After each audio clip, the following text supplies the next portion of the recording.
I think I really like that last note right at the end there. That's the cue. I think that's honestly the cue right there. Right? I think you were very busy with doing all the things, but Dizzah and I were just jamming out over here. Oh yeah, Love it. There were major vibes. I could tell. I could tell. Everyone, welcome to very nice. Oh my, yeah. Well, I you know what? Hats off to a music chick who composed that song for us. It was from scratch right away. So yeah. Oh, you know what? I did know that. Yeah. I did know that. She I was like, composed I didn't know that. No, I did. You straight up told me. Regardless, I really appreciate her doing that for us. So thank you so much, Musi. Everyone, welcome to the Newbcast podcast for the 15th of October. My name is MissMicheleJean, joined by the usual crew here. This is a gaming podcast where we talk about gaming news, what we've been playing, and other gaming related topics. Well, we're going to start this thing off by kicking around, just talk about what we've been playing. Then we head off to some gaming news that we've encountered, and then we wrap it up by shilling our channels. I think that, you know what I didn't do? I didn't make this easier for myself. That's what I forgot, trying to get everything else going here. Easy. We only do things the hard way here. I was going to say, like, we enjoy a challenge. Remember the whole, you know what? No, I'm going to start it right here, and then I can just edit in the rest. I don't care. No, it doesn't matter. I'll say, I forgot to start Audacity. I was going to record the audio, remember? Yeah, that. Oh, yeah. I was going to do that. Oh. Yeah. I was going to do that, and I completely forgot. I don't know. I'm going to test it and see how it goes. Let's get... Okay. Beauty of now live. you can actually... Here, wait. Okay, go. Perfect. Let's just kick this Let's just kick this off and go around the table. Why don't we start tonight with DizzahGee? DizzahGee, welcome to the show. How you doing? Hey, I am doing all right. Good. It's been interesting the last couple of weeks. I mean, we've got a lot of news ahead of us, but I have two major addictions in the past while that I've been kind of focused in on. Yeah. One of which is I did decide to go and get New World. Oh, you joined the addiction. Okay. How is New World treating you? You know, it's interesting for me. So, I mean, with New World, you have basically a sandbox MMO. There's a whole bunch of different elements. You can take control over a city. You can go and just mine and cut wood all day if you want to. It's your thing to do. And I've never really been into that sort of style. Like, I didn't do RuneScape. Black Desert Online I played for approximately 30 minutes, I'm pretty sure. That checks out. And I think it's pretty cool. Like, I've gotten myself to, like, level 26 in the game, which takes some time. Like, I've definitely put some hours in. And had a taste of all of the main elements minus PvP. And so far, it's decent. I don't think it's the sort of thing that I see myself like spending hundreds of hours on. I know that tends to be the way of RuneScape likes. But pop in for about 30 minutes. Oh, you know what? I got some time. I want to do something that's going to be, a little bit more challenging. Yeah, let me continue through my progression and my storyline and deal with a whole bunch of fights and get caught up in 40 mobs. Or maybe I don't care so much and I just want to do some logging over near the main town and get some leveling done. Either way, I have something to do, which I definitely appreciate in the game. But there's so many things that come out that are unique and interesting. I feel like this is what I'll default to if everything else is kind of filled out. Okay. So that said, I know that you've also been playing that Heepoh, so if you two want to go ahead and just kind of ping pong back and forth on the thoughts of it. So I think I'm only level 22. I've really not had any time to play anything outside of the games that I play on stream lately, like this whole week, or even a bit of last week. But yeah, I really enjoy New World. I think that the crafting and the gathering is probably my favorite thing. Okay. The combat is good, but it does feel a little clunky to me. It feels good, but there's definitely moments with an axe, like a single-handed axe, and it does feel weird also that I can't use a shield when I have a single-handed axe. I don't. That is actually something that's kind of like, it's irked me since I started playing the beta. Like, if you have an axe in one hand, yes, what do you just flopping your arm around? Like, what is happening? it's dead weight that you can swing around like a loose limb, and you just hit people with that. So essentially, the shield is the only thing. You can only use a shield with a sword, and it like actually kind of annoys me because there's multiple one-handed weapons, but you can only use a shield with a sword. Mm-hmm. That's so weird to me. I haven't played through a lot of the different weapons. Like, I started off thinking, okay, people are going to want a healer in their instance group, so I'm going to go get the life staff, which is the one thing that you can use for healing. And once you do that, it's very hard to choose other weapons to try, especially because the stats for certain weapons are so different than everything else. I started out with a musket and rapier, and I didn't really like the rapier play, so I switched it out to a spear, and it's so good. I just poured all of my attribute points into strength, and then like used the musket to like stop and do some extra damage and stuff, and then pull my spear out. And so the musket doesn't really level with your strength; it levels with dex, but it's still so good that like it doesn't even matter. Like the combo, you hit so hard with a spear. But then, so I decided, what is a meta right now? So I went and I looked it up, and the single player, like the solo leveling is a healing staff and a hand axe, and all of your stats are thrown into strength. So I was like, okay, I tried it out, and I was like, oh, I see why this is, because it is so good. You can just heal yourself and stand in a healing thing and have just insane regeneration while you just destroy things with the axe. So I get it. I get it. Okay. So I've watched. You also heal. You also heal with the axe. So okay. So I've watched a little bit of it, and I heard some stuff regarding it. What are your guys' feelings on the way the currency works, or the economy works, and the need to log in on a regular basis to ensure that your influences over certain villages and whatnot is still there? That doesn't really mind. That the logging in stuff doesn't really mind, or I don't really mind, because it makes sense that you're playing a multiplayer game. If you have influence in the game like really helps you unlock certain stuff. It's like a little added bonus. You don't need the influence, but it's very helpful. Okay. I do find that the currency system is a little strange because you have like 1 gold, but then you have decimals. So like you could have 0.01 gold. I don't know why.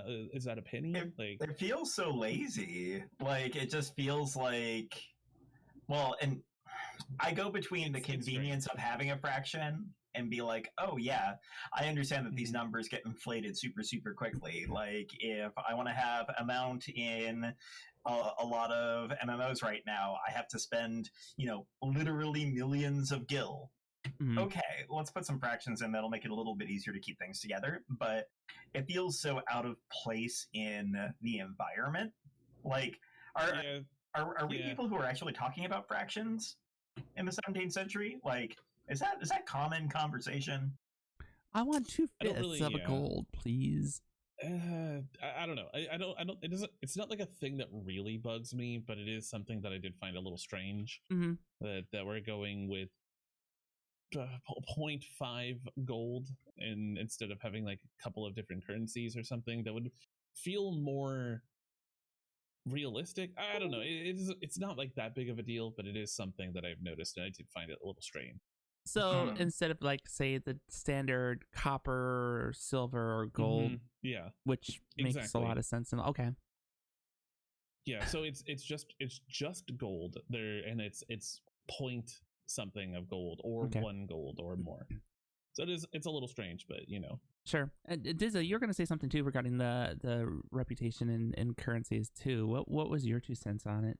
Your 0.02 gold on it. Very fair statement. For people who are like commanding a town, I think they're going to be well enough into the game that having to log in every once and again won't matter too much. There are other obligations there too, like every day you have to spend a certain amount of gold, and if you've run out, then basically your town is up for the claim of whoever wants to. The taxing system feels like something that there are 3 or 4 people in the world who are super, super excited about learning how to tax. But for everybody else, it's just, oh, hey, I need to make goods. Oh, hey, I'm going to have to pay some money to make that happen. Got it. It's not... Okay. I have one of my viewers. They are on a server that got overrun by the yellow faction, which I don't even know the name of. The Marauders? No, those are green. I'm a marauder. It's like a yellow. I don't know. Anyway, they essentially took the entire continent and taxed everything to the highest they possibly can. And so the whole server is owned by one faction, and it's taxed to the absolute maximum. So like just to teleport one time, your Azoth is like, it's a full thing of Azoth. Oh, it's the Kate Sith, right? Yeah, that's what they are. No. So yeah, I don't know what I feel like the developers didn't think this through because the entire server is owned by one faction, and they are being the dick baggiest of dick bags. So and I think the worst part about it is that you were able to. They were saying that you were going to be able to transfer servers because of the population and stuff, but then they were like, oh, just kidding, you can't actually transfer because we're having technical difficulties. So everyone who was like, I want off this server, I want to go play on a different server with my friends, I can't even do that. I have to start a new character on a new server and stuff. It's just, I mean, it's not that big of a deal because it's the very beginning, right? But also you're like so far ahead of people if you started day 1 versus like now. Well, so I guess the other question with that in mind then is, what's your take on the fact that you can only have so many characters on so many servers, period, like and it being such a low number? It's a little odd. Yeah, it is like in this day and age, it is 2021, we're in October of 2021. Seems a little dated. It does feel, I'm sure it's got to do with something like server storage or something, but it does feel very dated. It feels like this is something that happened in like the mid like oddies or something, Counter argument to that, you can have 55 characters on a Blizzard account, and their servers aren't exactly gold star level. So I don't know what the decision was or like why they made that decision. I do find it a little strange though. I'm not a fan. Okay. Are we ready for Outlandish theory time? Sure. Let's fire away. go. Let me get my tinfoil hat. Wait. Let me get my tinfoil hat. Oh God, you're showing off your wiener on the show too now. Okay. Shit. A proper hot dog should absolutely be in tinfoil, so I think that is appropriate. Well, all right. But yeah, I think when it comes down to changing between servers, the problem is that they're going to exacerbate the issue that we were talking about earlier with the factions, where, hey, I don't want to fight against this other faction that has all of the entire map. I just want to get out of here. And then you do that, and then nobody's going to be there except for the people who are in that faction. And thus the concept of factions is completely lost. They need to balance that in a way where things will advantage, the individuals who have had a tough time for a while. And when they do that, then they can really open up the gates for people to be back and forth in whatever server they want to be, because people literally won't be leaving because they just can't win. Sure. Which is funny because other MMOs we definitely see where people will server switch, and you'll see a population of one faction being 90% and the other one being 10% of the server, and any world versus world, or not even world versus world, player versus player situation in those like in the world that's not like a battleground of some variety turns into what I believe is the technical term is a show. Oh, absolutely. Yeah. Not to mention, I mean, in examples like that, they're in games that are primarily PvE based. Mm-hmm. Like I know Final Fantasy XIV hasn't had the best history on their PvP. World of Warcraft, I've definitely seen servers that are 90% Alliance or 90% Horde. There's a lot of that. But they're all games that don't prioritize PvP as other than a thing to do. Like, there isn't a significant amount of in-game currency or influence or like honor that's given to that. Mm-hmm. Which is completely different from New World. So yeah, that's a big problem. Should I take my wiener off now, or? I think the conspiracy theories are done for now. Okay, I will keep my wiener on the floor right next to me. Don't worry, it's not going anywhere. Why are you guys looking at me like that? Guys? Yep. We don't know how to address the wiener. I mean, it's gone. It's on the floor now. I took it off. Nope. I'm leaving that alone. I am leaving that alone. What? Here, just. Oh dear. Oh god. What else have you been playing besides New World? Well, a lot of people might know that I enjoy myself a good Metroidvania or two, and I might have played a lot of Super Metroid in the past and still do it now. And Metroid Dread just recently came out. Ah, yes. Yes, tell me about this, because we were talking about it before the show. And it's been on my radar, but I've not really checked it out.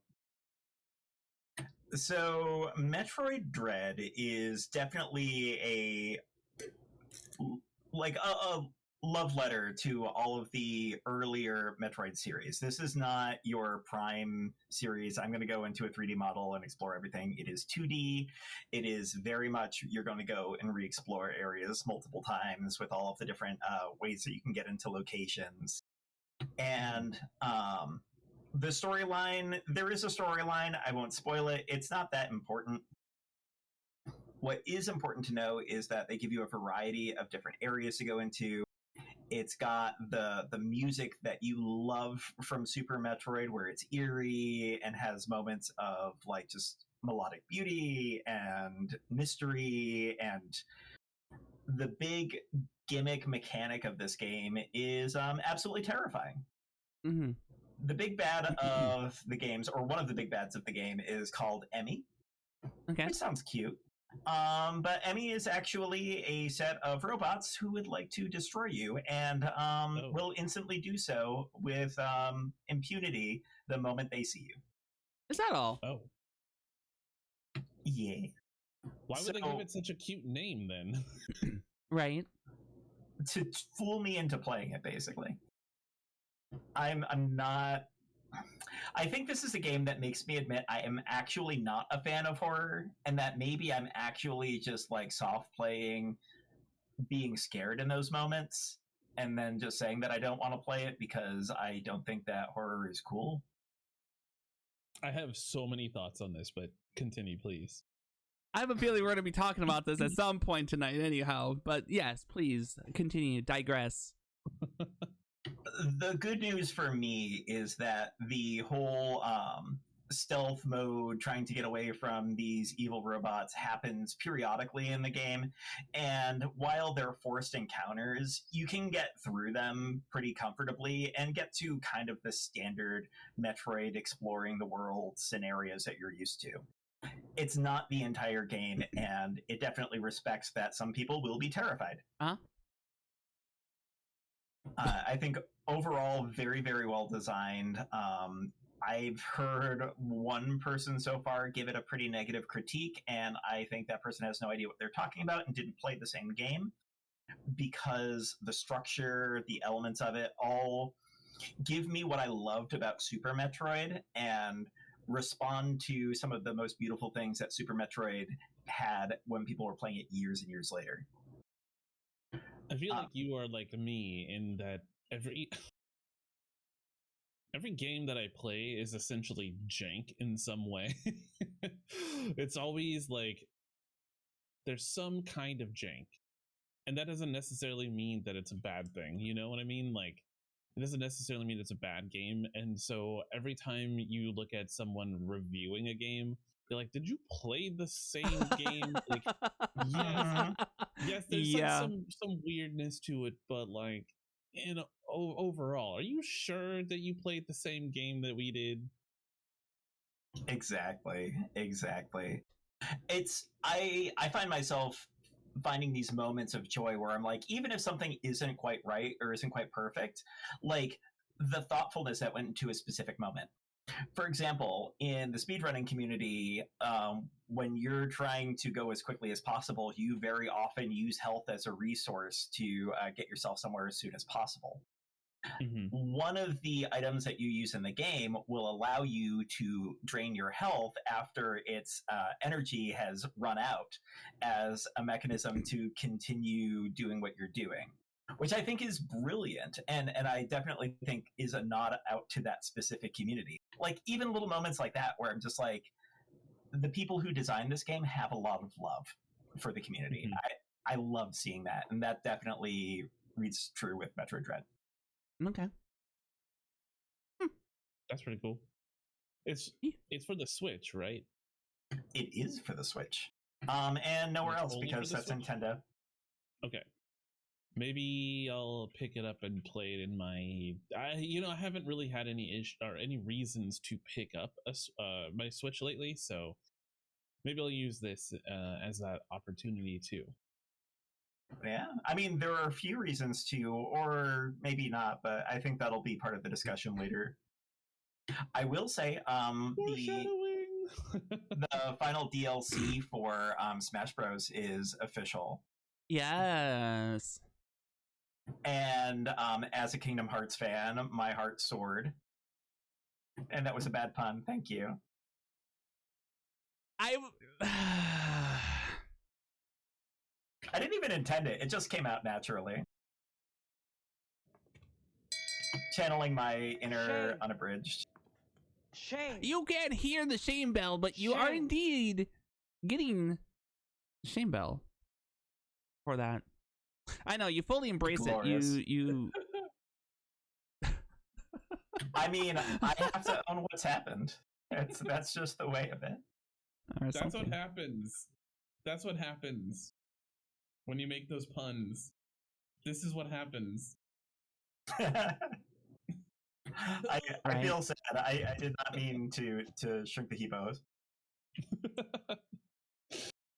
Yeah, I was watching another streamer who is a big Kingdom's Heart fan, and she squeezed her brains out when they announced it, because she had a hunch that it was going to be Sora, and then it the way they announced it, just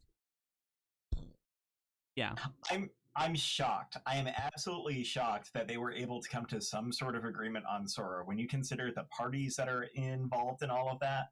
Well, I don't think Square Enix was the problem. If the entire big hurdle involved there is absolutely Disney. Oh yeah, I mean, in all of the material that's in Smash, or at least in that trailer, they make it very clear Donald and Gooby are not allowed to be a part of it. Which, yeah. Sorry, Dolan and Gooby. I apologize. I didn't get that right. Wow, I've not heard those names in so long. Yeah, no, I saw the announcement. It's an interesting announcement, but I think it's a fine addition to, especially for the Squeenix fans that were really looking for something like that. So it's a fine addition to have Sora be there too. Yeah. It'll be cool, and Nintendo's definitely trying to get our attention and make us make some decisions, which I definitely look forward to contemplating over the next couple of weeks. That's for sure. Well, I mean, I think that they've done a fantastic job of undoing their redheaded stepchild status with previous consoles, and put themselves in as a contender for consoles to purchase.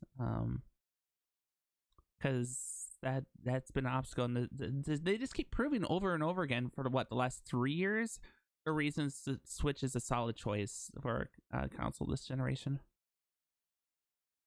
Most definitely.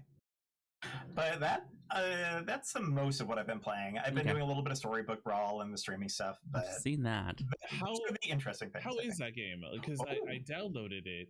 I started it up, and I was like, I don't really want to do PvP, and then I closed it immediately. It is probably one of the lightest PvP games of a PvP game I've played in a while. Okay.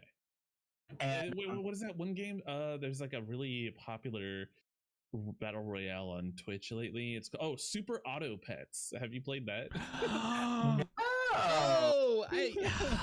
So my Sunday morning crew has been wanting to do that, and we just haven't downloaded it yet. But we've been talking about doing that. Yeah, we just have to get around to downloading it. But we've talked about it. I gotta say, like, trying to figure out the tutorial is very confusing. I mean, what do you expect? It's a free game, but it's very like janky. But I think that's part of the charm. I think they can get away with it considering the style of the game and the fact that, let's face it, they don't take themselves serious at all. So they get away with that. It's literally like it feels kind of like they bought a stock pack of animals and then a background pack, and they were like, okay, here we go, we got a game, let's go. Throw it all in Unity and see what happens. Exactly. That's fair. Nice. So card games that look like Hearthstone that aren't Hearthstone. But it's free too, so free is definitely good. Yeah. I will say, and to make the argument for Storybook Brawl, if you're looking for something that you can really get in depth in, like Hearthstone, without being Hearthstone and without having to support Blizzard especially, I think it's a fantastic pick. Okay. There's a lot of nuance in the game. Basically, you purchase units and upgrade them over the course of the game and have them fight against your opponent's units. And there are different ways that you can like get those different units to synergize with each other. There are also spells that can have direct effects on either your units or your opponent's units, and there are treasures, which you get by getting multiple copies of the same unit. And they will also give you like general perks. And so between all of those different elements, there's a lot to learn and to see how they interact with each other. Not to mention the full set of champions that are available, and they're moderating and changing the game for balance regularly. Like, it's definitely a situation where you will continue to grow as the game grows as well. And I think for something that it's quite the puzzle. And I also think for the most part, you don't have to worry about all the details of what your opponent is doing as much as it is you need to build the design that works best for you. Sometimes there's a little bit more like heavy duty countering, but that's like at the absolute top level. So you don't have to worry nearly so much about the other players. I don't know. You convinced me. All right, I'm doing it right now. All right, let's go. We're gonna get into the same lobby because just while we're on the podcast. Oh yeah, absolutely. Why not? And then Heepoh counterpicks everything that I do. I have no idea what I'm doing. You're giving me too much credit. Nice. All right. Well, that said, Dizzah, thank you and welcome again to the show this evening. Heepoh, Hello. Hello. Welcome to the show. You've got a lot of news over there. So much news. Fire away. This is actually the first live thing I've been a part of since I rebranded. It was Hipponanimous, but it was too long. People called me Hippo Animouse, Hipponymous, Hipponanimous. Heepoh not a moose. So I just decided to change my name to my nickname, where everybody calls me Heepoh. So Heepoh it is, Heepoh, because there has to be an H, unfortunately. I feel like there should have been an apostrophe H there just to really emphasize that. But yes, I am Heepoh now. I am absolutely terrified of what's the future, but also excited. Yeah. So do you get to talk about the other thing that you've done that is new as of this week? You're like, so that one thing that's new. Yeah. So a lot of new things. A lot of new things are new. So it was my birthday on the 7th, and we had a really fun birthday. I actually, about, I want to say 4 days before my birthday, I was able to apply for partner on Twitch, and then I had my birthday, and then 4 days later got word from Twitch that they accepted my application. First application, by the way, which is super rare. And they partnered me, so I'm officially a partnered streamer on Twitch.television. Twitch.television. That's right.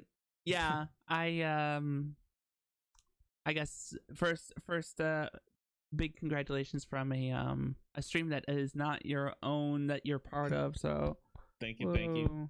Actually, much appreciated. I would do the fanfare, but I feel like that would get attention. I'm not going to do it. Never mind. No, seriously though, you've been working incredibly hard for it, and it's great to see you get that milestone. So congratulations on that. Yes. It's been a little over 4.5 years of streaming, and finally everything just lined up, and everything continues to line up, and none of it I can talk about. So yay. Are you going to Disney World at least? Like you're supposed to go to Disney World after I hear. So those of you who are listening and you don't know exactly what happens when you get partnered by Twitch, the little check mark next to your name in chat and on your channel essentially means that Twitch, they've sent you a check for $1 million, and I'm still waiting for mine in the mail. But once I receive that $1 million check mark, I will be going to Disneyland, which is actually just like, I don't know, like a half an hour drive from where I live. From your place. Come on. Yeah, I'll be going to Disneyland again. But yeah, so yeah, we got partnered. It was my birthday.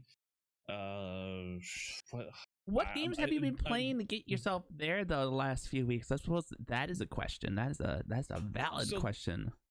So that's actually a really good question, and I'm gonna be doing an AMA soon, but someone invited me to another podcast for an AMA, which is yet to really truly be announced, so I can't really talk about it. But I can say that there is an AMA coming up with newly partnered Twitch streamers and how we got here. And so essentially what I've always been like, I've always seen a lot of my friends be like one game streamers, and as soon as they switch to any other game, they just lose like over half their audience. And I never wanted to do that, and I thought the only real way to do it is to be a variety broadcaster. And over the years, it was really a struggle to figure out what the right balance was between games and all that. But I found very, very, just whatever reason, right at the right time, and the right interest in the game, I played a lot of Project Zomboid for the last month or so. Mm-hmm. So Project Zomboid, if you don't know what it is a sandbox zombie survival game where you will die. It's just a matter of how and when. and for whatever reason, people just really were like watching Zomboid at the time, and I had a viewer who suggested to play it, but I was kind of really iffy about it for about a month and a half. And then my lovely girlfriend Pims was like, "Hey, you know what you need to do? You want to? You're in this rut of like you don't know what to play. Just go play Zomboid. Just do it. Just see what happens." And immediately we had like 100 viewers, and I was like, "Oh shit!" So we Pims did it. Got it. Okay. Yeah. Yes. So we played a bunch of Zomboid, and obviously we switched into other games and stuff as well. So it's not just Zomboid. But yeah, so about a month and 2 weeks, so about a month and a half of Zomboid and other games, and huge shout outs to Pims out there, who's literally behind the camera, for the suggestion. And yeah, everything kind of finally lined up. You know, all the hype around my birthday and all the hype around being able to apply for partner without. We didn't even do like a partner push. I don't know if you guys know what a partner push is, but it's essentially when like one broadcaster is like, "Hey, I need to push my viewer numbers up, so can you please raid me?" And I didn't even do that. It naturally happened. Can I give a hot take on that quick? Yeah, I think that doing those are just generally a horrible idea. Absolutely. Twitch knows exactly what you're doing. Yeah. Well, it's disingenuous, right? Because it's not actually genuinely growing any community.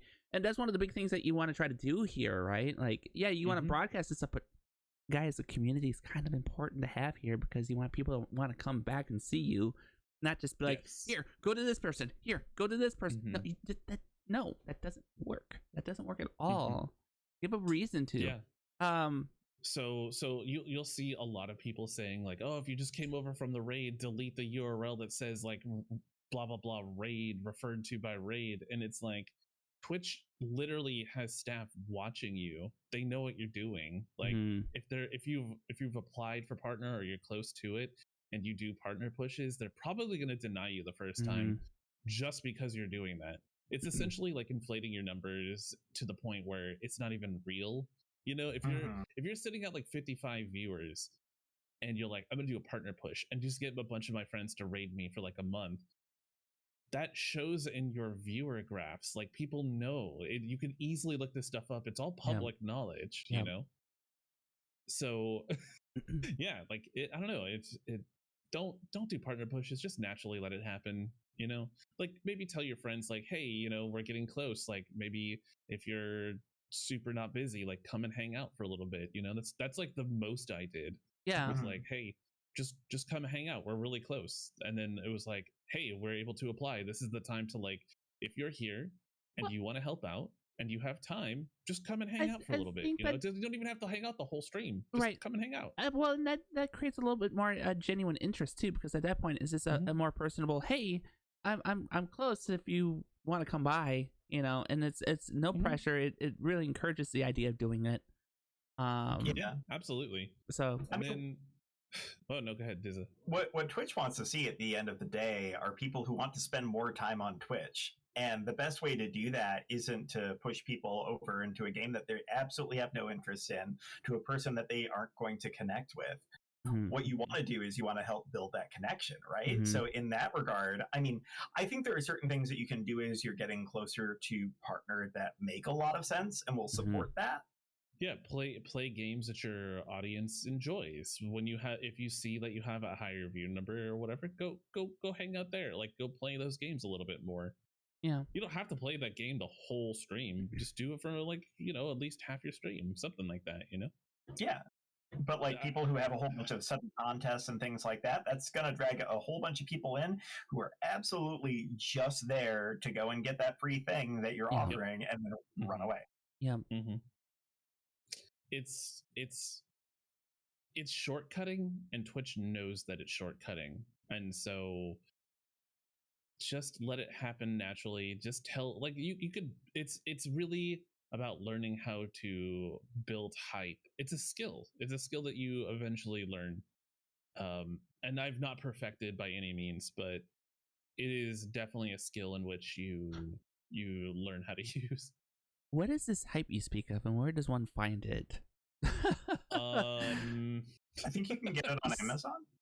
Well, that's the $1 million question, right?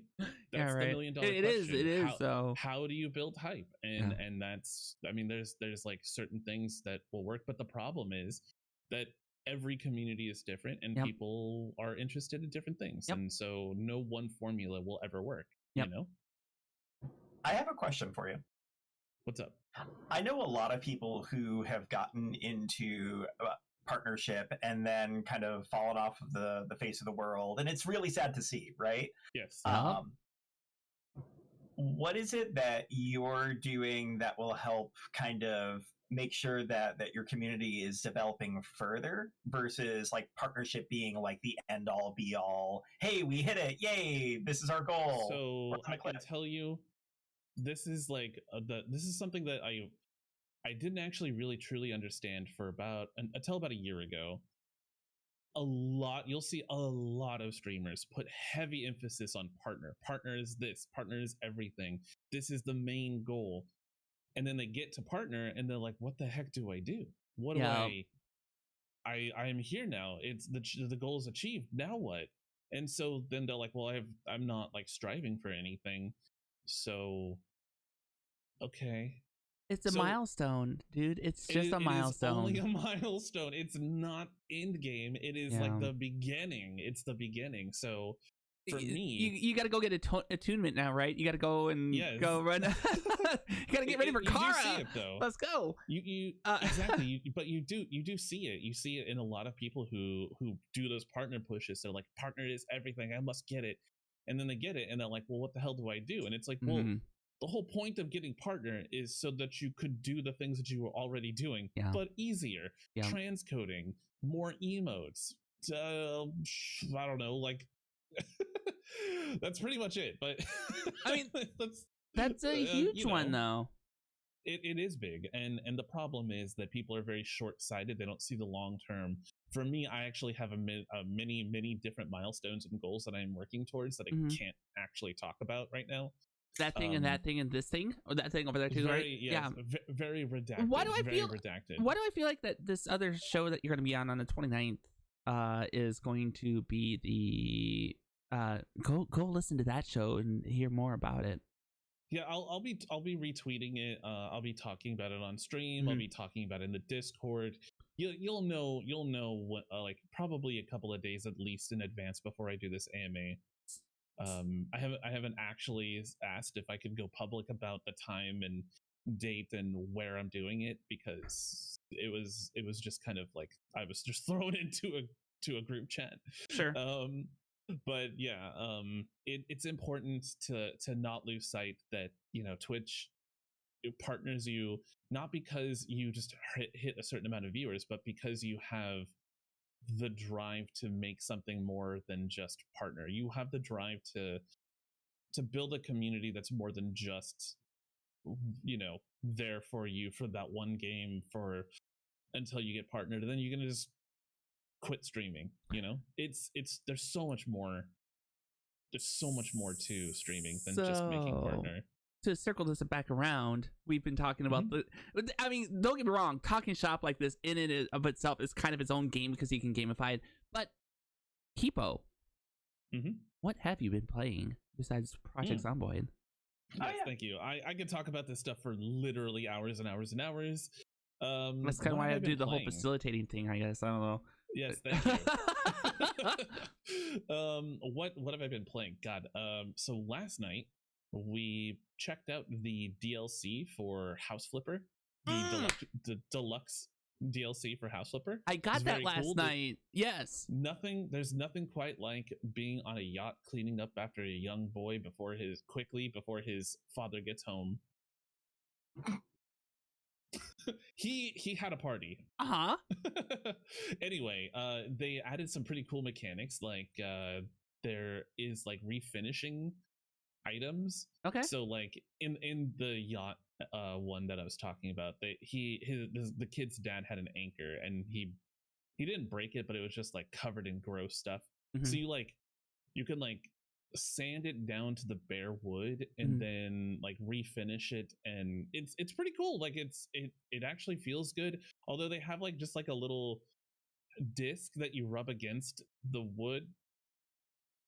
And it's a little strange, but I feel like they could have gotten assets or something for it, but it's good enough. It's good enough. Yeah, I mean, so if you're into that kind of game, you sold me on wooden anchors, so rubbing wooden anchors, wooden anchors. Yeah. So yeah. My awesome mod Excessively Salty suggested that we check out a horror game called Chasing Static, which was just released last night, and it's like 13 USD or something like that, and it was a really interesting concept. The graphics reminded me, like the textures and stuff reminded me of Valheim, but you're in a horror game. It's a psychological horror game, so there's not like too many jump scares, and you're not really running away from stuff. But Chasing Static, we played for about 3 hours. I didn't get to finish it. I really like the artwork. I really like the color usage. I like how the thing that you're like chasing static with is like this old-fashioned radio. It's set in 1992 in the middle of nowhere, and you use like this like radio beacon to like hear the static, and then you follow that beacon to the static, and then like witness these like weird playbacks or something like that. Essentially, without giving the whole story away, you're stuck in a location that has like this weird anomaly that's going on, and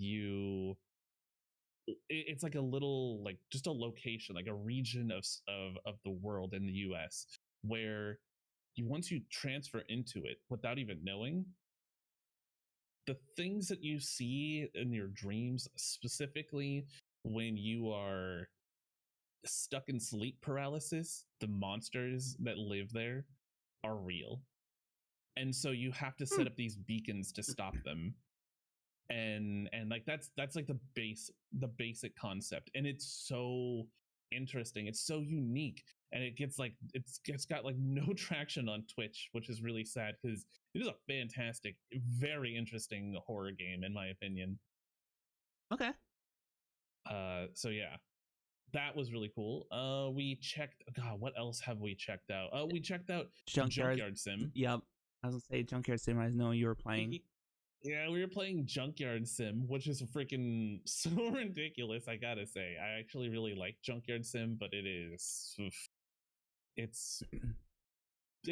not bad. It's just it needs a little bit of polish. It needs a little bit of polish. I've heard the same thing. All the games. Yeah, yes, much like all the games that we play, it needs some work. There was another streamer that I'm acquainted with that was trying to play Junkyard Sim, and the guy kept on running into so many problems. Poor guy. He's like, this one could use a little bit more work. So Junkyard Sim, if you guys don't know, is a simulation game where you play like a junker guy that goes around like crushing cars, selling scrap, and rebuilding cars, which is really cool. I really enjoyed the rebuilding process of it. If you've ever played Car Mechanic Simulator, then a lot of it is going to be very like, it's not the same, but it feels the same. It's published by Playway.sa, which is like the same people that publish Car Mechanic and all those other simulation games. Which is fantastic. I love Playway, and I love a lot of their games, even though they may be janky and maybe a little asset flippy. They're the same publishers that published House Flipper. I was gonna say no judgments on playing Goat Simulator anymore. Yeah. Oh yes, Goat Simulator. Yeah. Oh, thank you. My mods are in chat saying, "Hey Heepoh, these are the games that you're playing. You dummy, you forgot."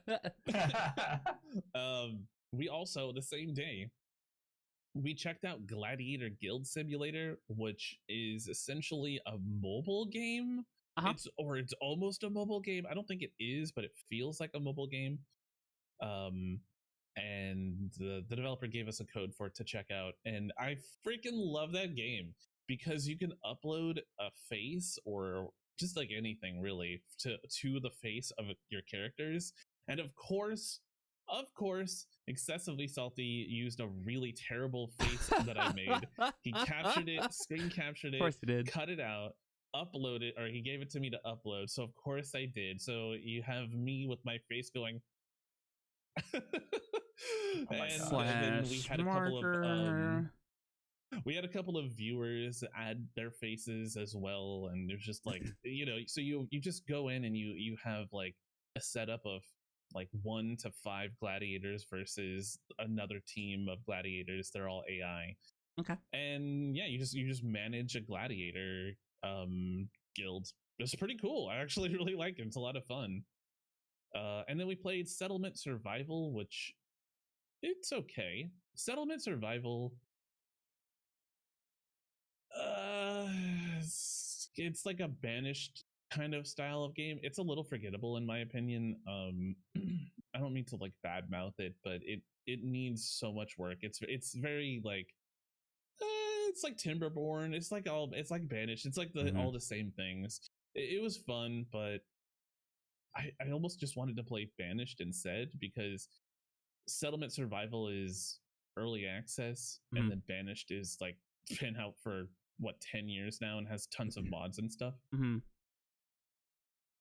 It's very cheap, but I don't know. I'd rather just play Banished. I would like to see what they do with the game. But yeah, that's pretty much all we've been playing this month, or not this month, this last past week or so. Of course, Project Zomboid, being the big one. And so many. Now that I'm partnered and like I can go play these games that don't have like a whole lot of traction on Twitch, or even any really, because numbers don't matter as much. We're gonna be playing so many cool games. I'm so excited.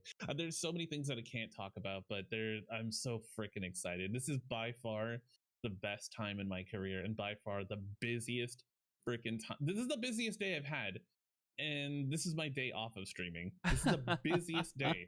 Wow. It's now what, 6:15 at night. I woke up at 12:30, and I've been go since. I stuffed my face full of food just before I hopped into this call for the podcast. And good thing we were running late for the podcast sound check and everything. Yes, yes, I'm very glad. Nice.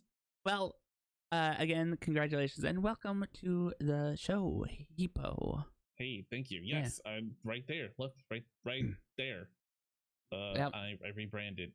So no more Hipponanimous, where you're like Hip HIPYNOPOUS. QRSTUVWS. Yeah, it's just Heepoh. It's super easy.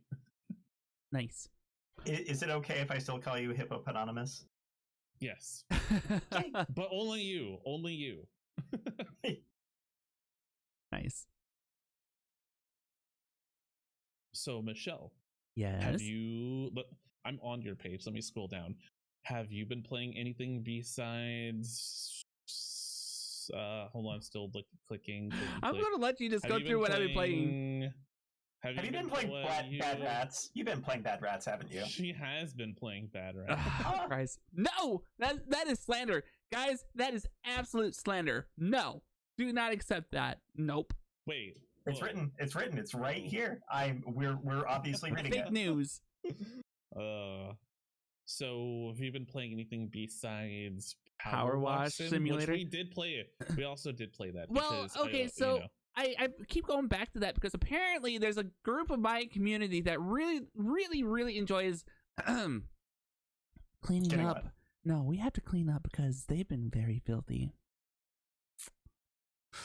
Yeah, nope. That's what my community sees out of that game. So apparently that's what we do around here. Yeah, no. Well, you added the ASMR that you just dropped on that, and I understand the appeal. Yeah, no. It. There are times where even I'm like, "Woo, that got toasty." Okay, let's go on. It's a shoe. We're washing a shoe. How can you keep doing this? Look, it's a shoe, feet, fetish, chat. Something I've learned over my 4.5 years of streaming on Twitch is that Twitch chat likes feet. I don't know why. It's the weirdest thing. Not judging or kink shaming, but you all like feet. You can deny all you want. We know it's true. Yeah, no. There was a moment where I was power washing the helicopter, and I was doing the under chassis of the helicopter, where you have the. Oh no. Yeah. Mhm. Yep. Yeah. You see where this is going, right? I Yeah. do see this. Yep. Nope. Saw that, and just like, all right, we're walking away from this one. Okay, let's go. Yeah. No. I've done.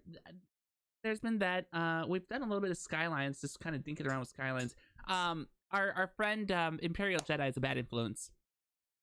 What can I say? You watch that guy. He's just, yeah, we're just gonna go ahead and just do this over here with this building, and we're gonna go ahead and put in these rows and blah blah blah. And just like, dude, what is it about you?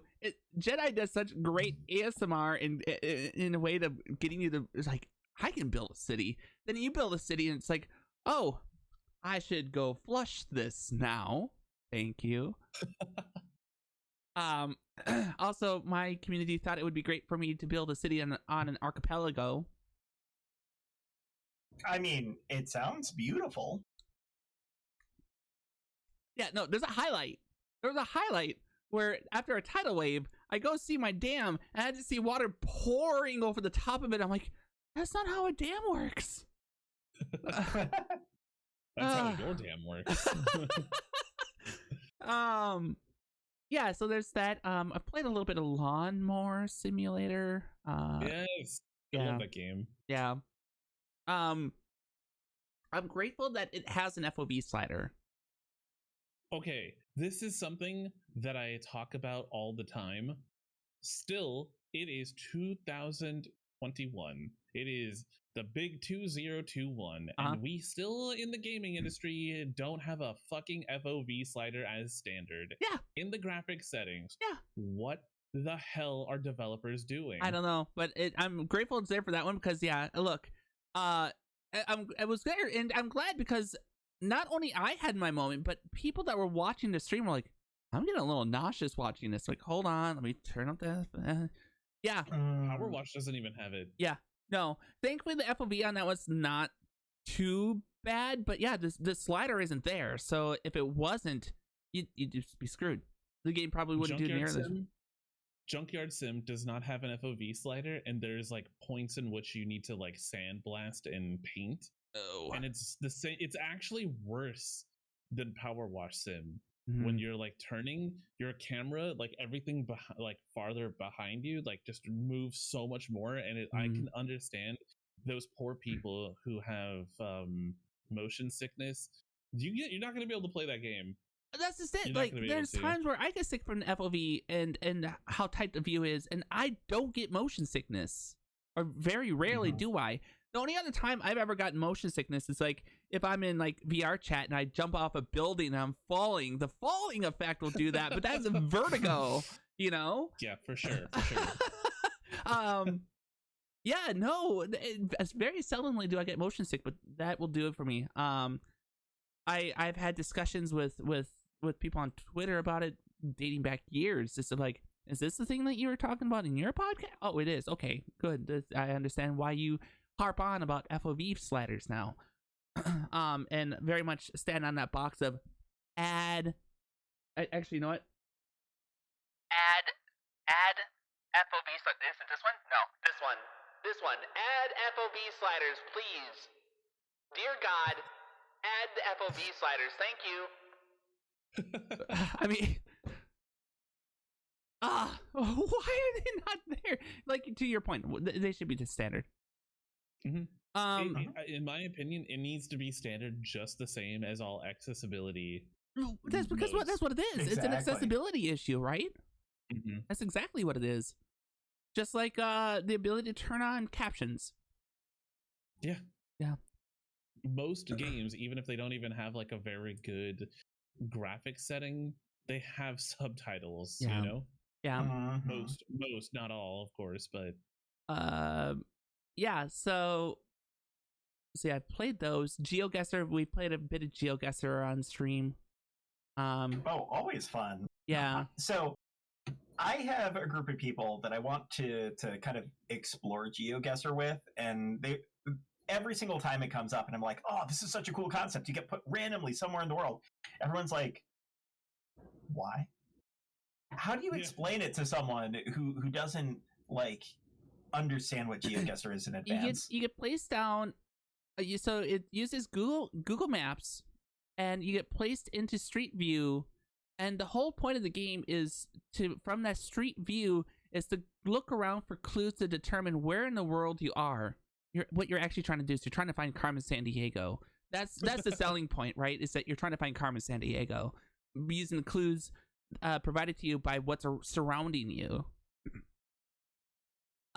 We found that Carmen Sandiego, I think we had a conversation in the last podcast that she's actually a murderer and an art thief. That was something we talked about last time.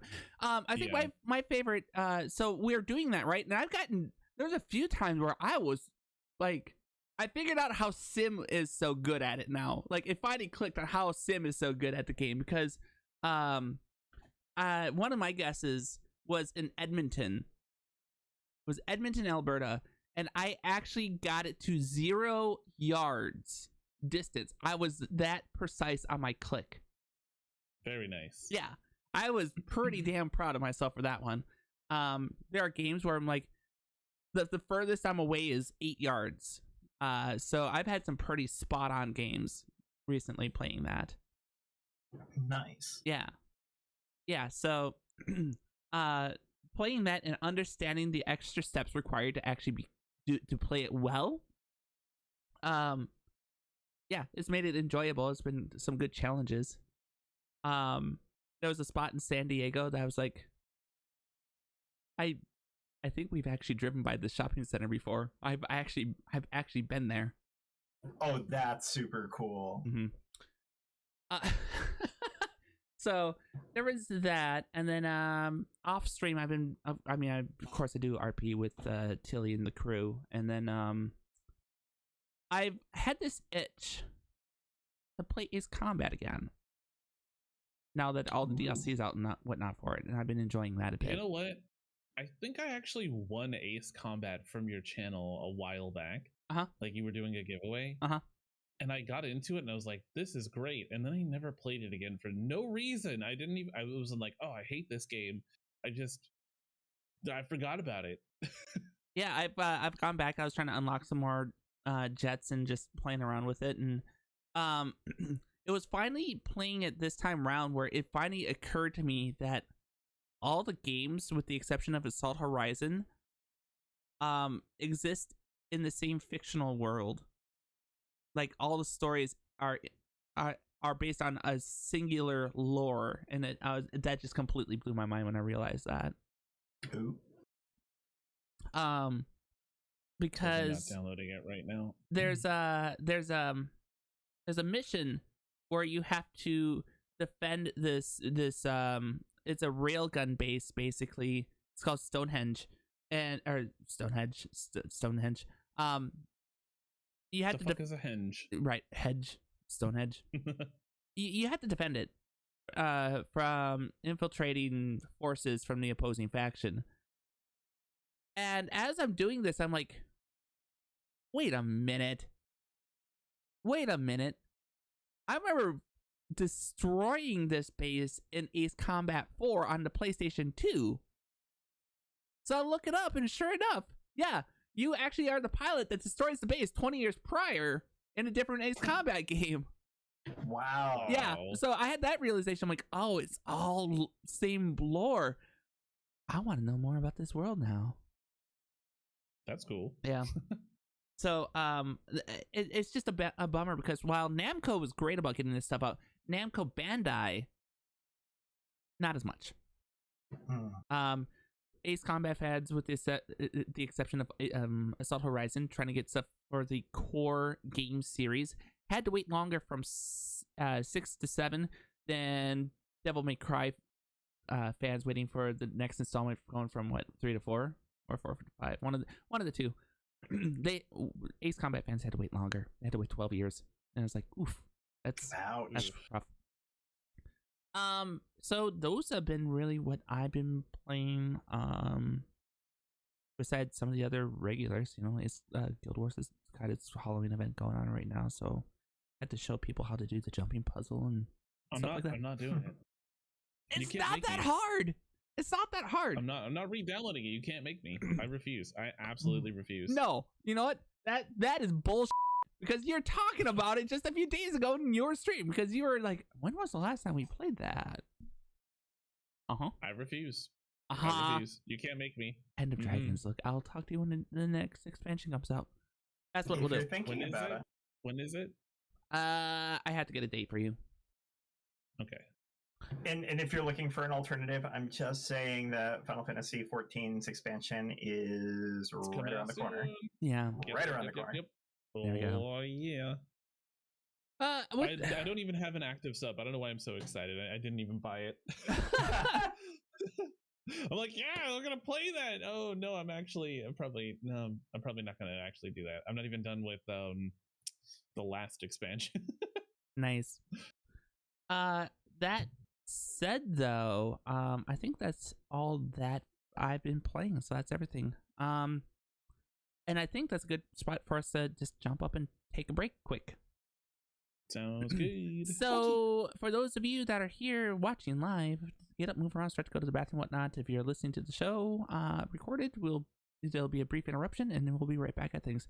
Everyone, see you all after the break. So don't you think it would be like candy corn flavored? Yeah, there are so many different options. I would love so hi everyone. Welcome back. We're having a conversation about something that is absolutely disturbing me. I took the break and took Michelle's suggestion to go get something to drink. And wait. You decided to get milk on the break during a podcast? Yeah. Okay. You phlegm monster. All right, continue. I like to live dangerously. What can I say? Apparently. But please explain to me, chat, why in the universe, basically, why strawberry milk is red. That makes sense. Chocolate milk is brown. That makes sense. What would you expect an orange color for milk to be? It's supposed to be orange. Just citrusy. Yeah. Which would be a weird, terrible milk, but... No, it could be like a creamsicle. It'd be fantastic. But no. Yeah, okay. Just vanilla. Vanilla for Halloween. The least vanilla of all holidays. Vanilla is the flavor you pick. Vanilla of the least vanilla of all holidays. Okay, other than maybe Labor Day. Labor Day's pretty boring. Okay, that should be vanilla. That's a milk for Labor Day, vanilla. Yeah, now you're just insulting me because I absolutely love vanilla. So, vanilla is one of my most favorite flavors and scents of all time. Because I'm a basic bitch. Or as my chat calls me, an elder toddler. Vanilla is great. It's just not a Halloween flavor. Vanilla and is it's not great. orange. Vanilla is great. It's just not an orange color. It's not an orange flavor. Orange is not the flavor when you think of vanilla. You think of orange. Orange. I could even remotely accept peach flavored milk. However terrible that would be, I would accept that for orange. That would be okay. So, before we get into gaming news, I have another question. Have either of you watched Squid Game yet? No. Oh my god, yes. Oh my god, all the way through, and I cried at least 3 times. Okay. Have you, Michelle? Crafty and I binged the entire thing last night. Oh, shit. Okay, Pims and I are gonna have to binge it. The problem is Pims is going out of town tomorrow, so I'm going to be the one that's it's not bad, but it's not good. I've seen better battle royales stories. Literally called Battle Royale? Yeah, well, yeah, there's one of them, right? Movie? Yeah. Battle Royale is one of those movies, in fact, yes. I mean, there were a couple moments that I don't know. There were things that we called right before it happened, right? One of the episodes near the end when there was 40 of them left. We called that. We're watching it, and Crafty suggested one thing. I'm like, no, they're gonna do this, and sure enough, this is what happened. And I'm like, okay, well that was a little predictable. And then the end, we're just like, dude, what the are you doing? Why are you doing? No. I have no idea. Are you talking about the end or like the after end. the game? No, the end. The end. You guys talking in spoilers. This doesn't work out too well. The fact is, it's a good enough show where we have to feel simultaneously that we want to tell you everything, and we can't tell you anything. It's intriguing, right? The concepts behind it's intriguing. And it's a good watch, but I think it's got a little extra hype to it that's just like, you know? I mean, is it the end-all be-all movie of the universe? No one movie is. I think it plays a story really well, and I think it's got details that are distinct and different from other Battle Royale styles, and it is sincerely interesting. One important question. Yes. Did you watch it subbed or dubbed? Believe it or not, despite my disdain for subs, we actually did watch the sub. You chose wisely.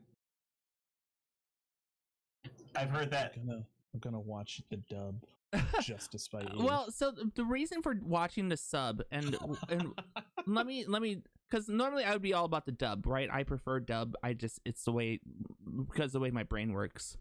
But a lot of the context is lost in the dub translation that's not there, that's otherwise there for the sub. So there's additional context that you gain by having the subtitles and having the original Korean audio.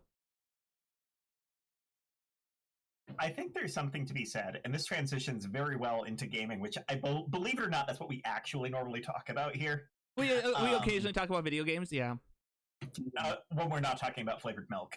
But I think that there's a lot of value in games that iterate over a concept and then give you a different style or a different take on it. Oh, sure. Better than even just like playing that game individually, because there's such a distinct decision that's being made as to like how you're portraying certain characters or redeveloping things. I think about like Final Fantasy VII Remake, for example.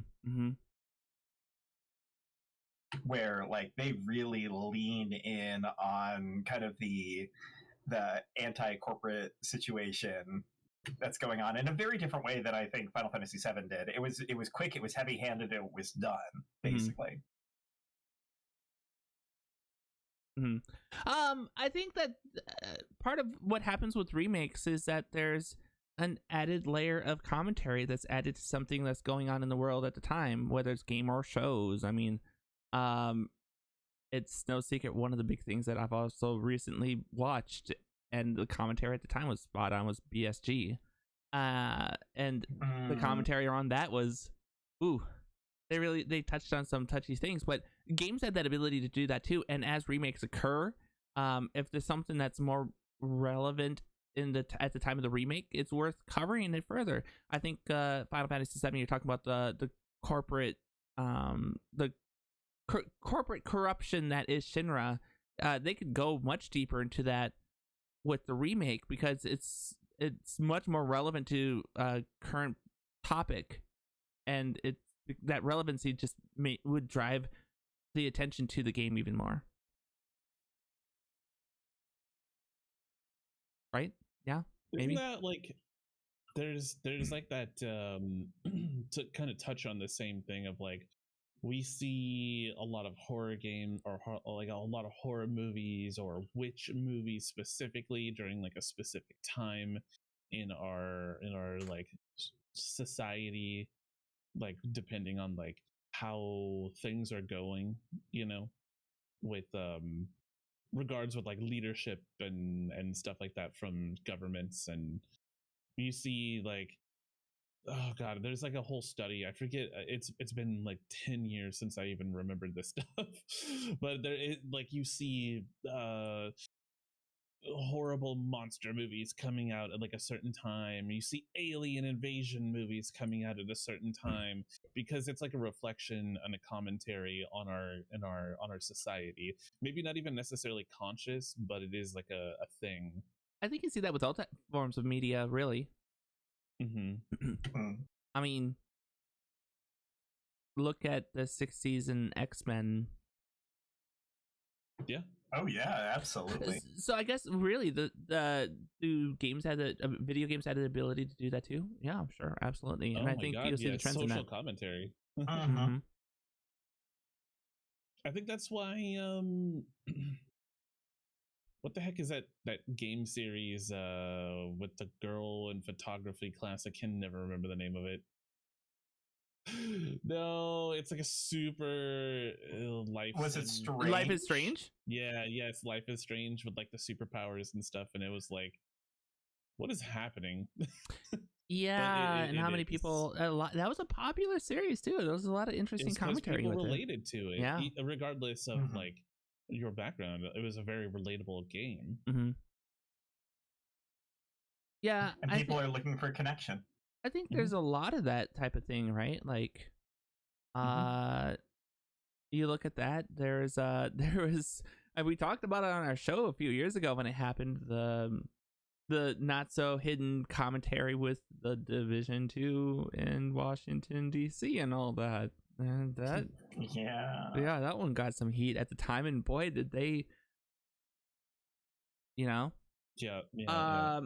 Or what was gosh, there was another one that was also well, even games like Control, these secret government agencies and how there's a distrust for it. It's a game I didn't play, but it sounds so good. Exactly like right up my alley. All right, hold on. I'm gonna put it on my wish list. Add it to your wish list. Forget about it. I mean, the only other thing I would encourage is if you play Alan Wake, then or you haven't played Alan Wake, play Alan Wake as well as. I've not played Alan Wake, but I kind of want to because it's all part of the same universe.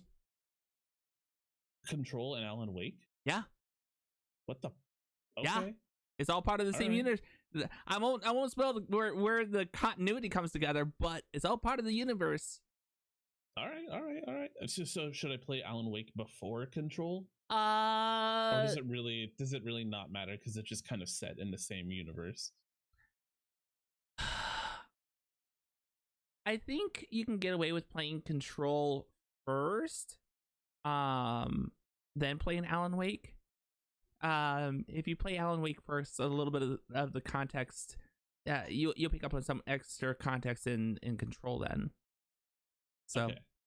So Alan Wake first, got it. I mean, ultimately that's the way to go because Alan Wake came out first, right? So some of the references that are made in Alan Wake is picked up on in Control.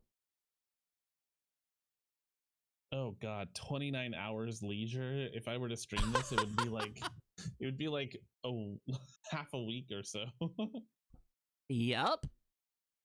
I don't think I can do that. just mentally. I don't know if I could play. Well, yeah. Well, I mean, Alan Wake going into Halloween though. Yeah. Mm-hmm. If you're gonna play it, this would be the time to play it. But why? Is there? I don't even know Alan Wake. This is like one of those games that just kind of slipped past me, and I never tried to visit or revisit, I guess. So the Alan Wake context and references, that information comes to me from Crafty, who's much more involved in that universe. I've only played Control and only a bit of Control. But if Crafty's enjoying it, Crafty enjoys games for story. Yes, she does. In my experience. Yes, she does. Absolutely, she does. So that's a rave recommendation at that point. Yeah. While the publisher escapes me at the moment.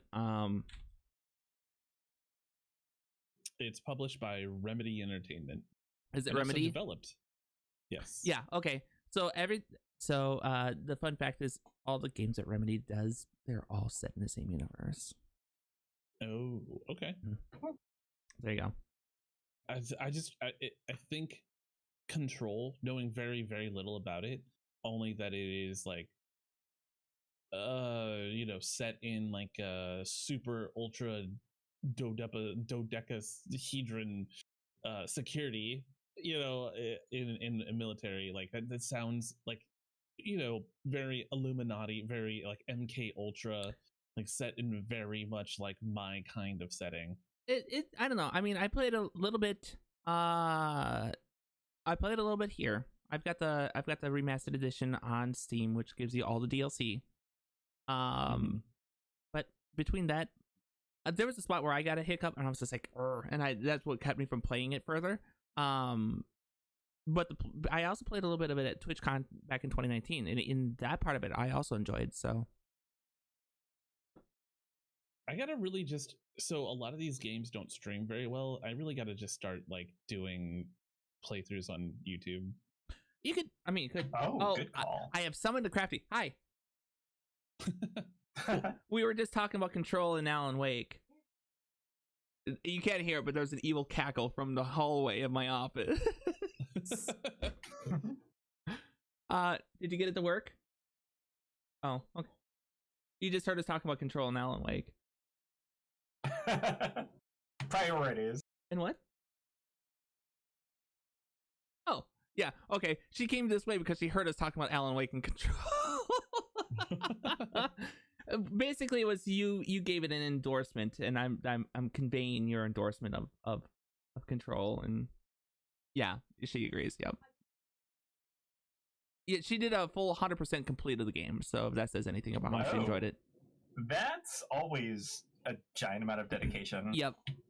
With the exception of the wonderful End of the World, which I think you can 100% in like 30 minutes, but can we please, if any developers are listening, can we please get more games that you can just blast through in like 3, 4, 5 hours that are not necessarily like you can just breeze through, but are like actually really well self-contained stories, like fleshed out stories where you're like, man, after you're done, you're like, man, that was fucking amazing. Why can we please get more of that in just a little tiny less like 250-hour open world games where we're never gonna finish it, we're never gonna 100% it.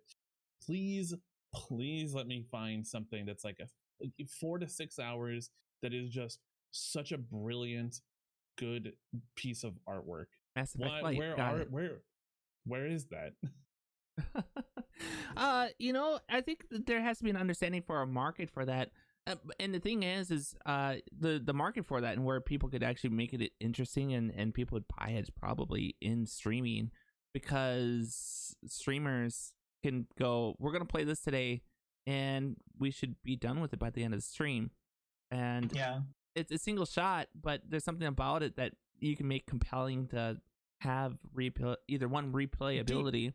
Dude, if I can get a game that is like 4 to 6 hours, I can plan like a whole event stream around that. I can like get in costume. I can change alerts around it. I don't want to dedicate like 2 weeks to a game unless it's like Red Dead Redemption, like something which I would totally dress up as a cowboy. I don't know why I didn't do that before. I mean, you got the mustache for it. I do got the mustache for it now. I do. But yeah, like, man, I want something that really inspired me for this kind of stuff is like the game Journey. When Journey came out, it was like this a beautiful masterpiece of like just like a 3-hour game, but it was beautiful. It was a very interesting story that like didn't actually have any storytelling. It was just like you kind of were just in the game, you exist and you experience. Man, I want shorter games. Just I want shorter games. I'm surprised a lot of developers don't want to make shorter games, because if you're making shorter games and you're enjoying them, you will probably enjoy more of them, and you will probably buy more of them. Yeah. I definitely will buy more of them for sure.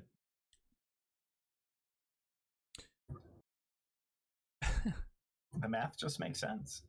Sorry, I was just considering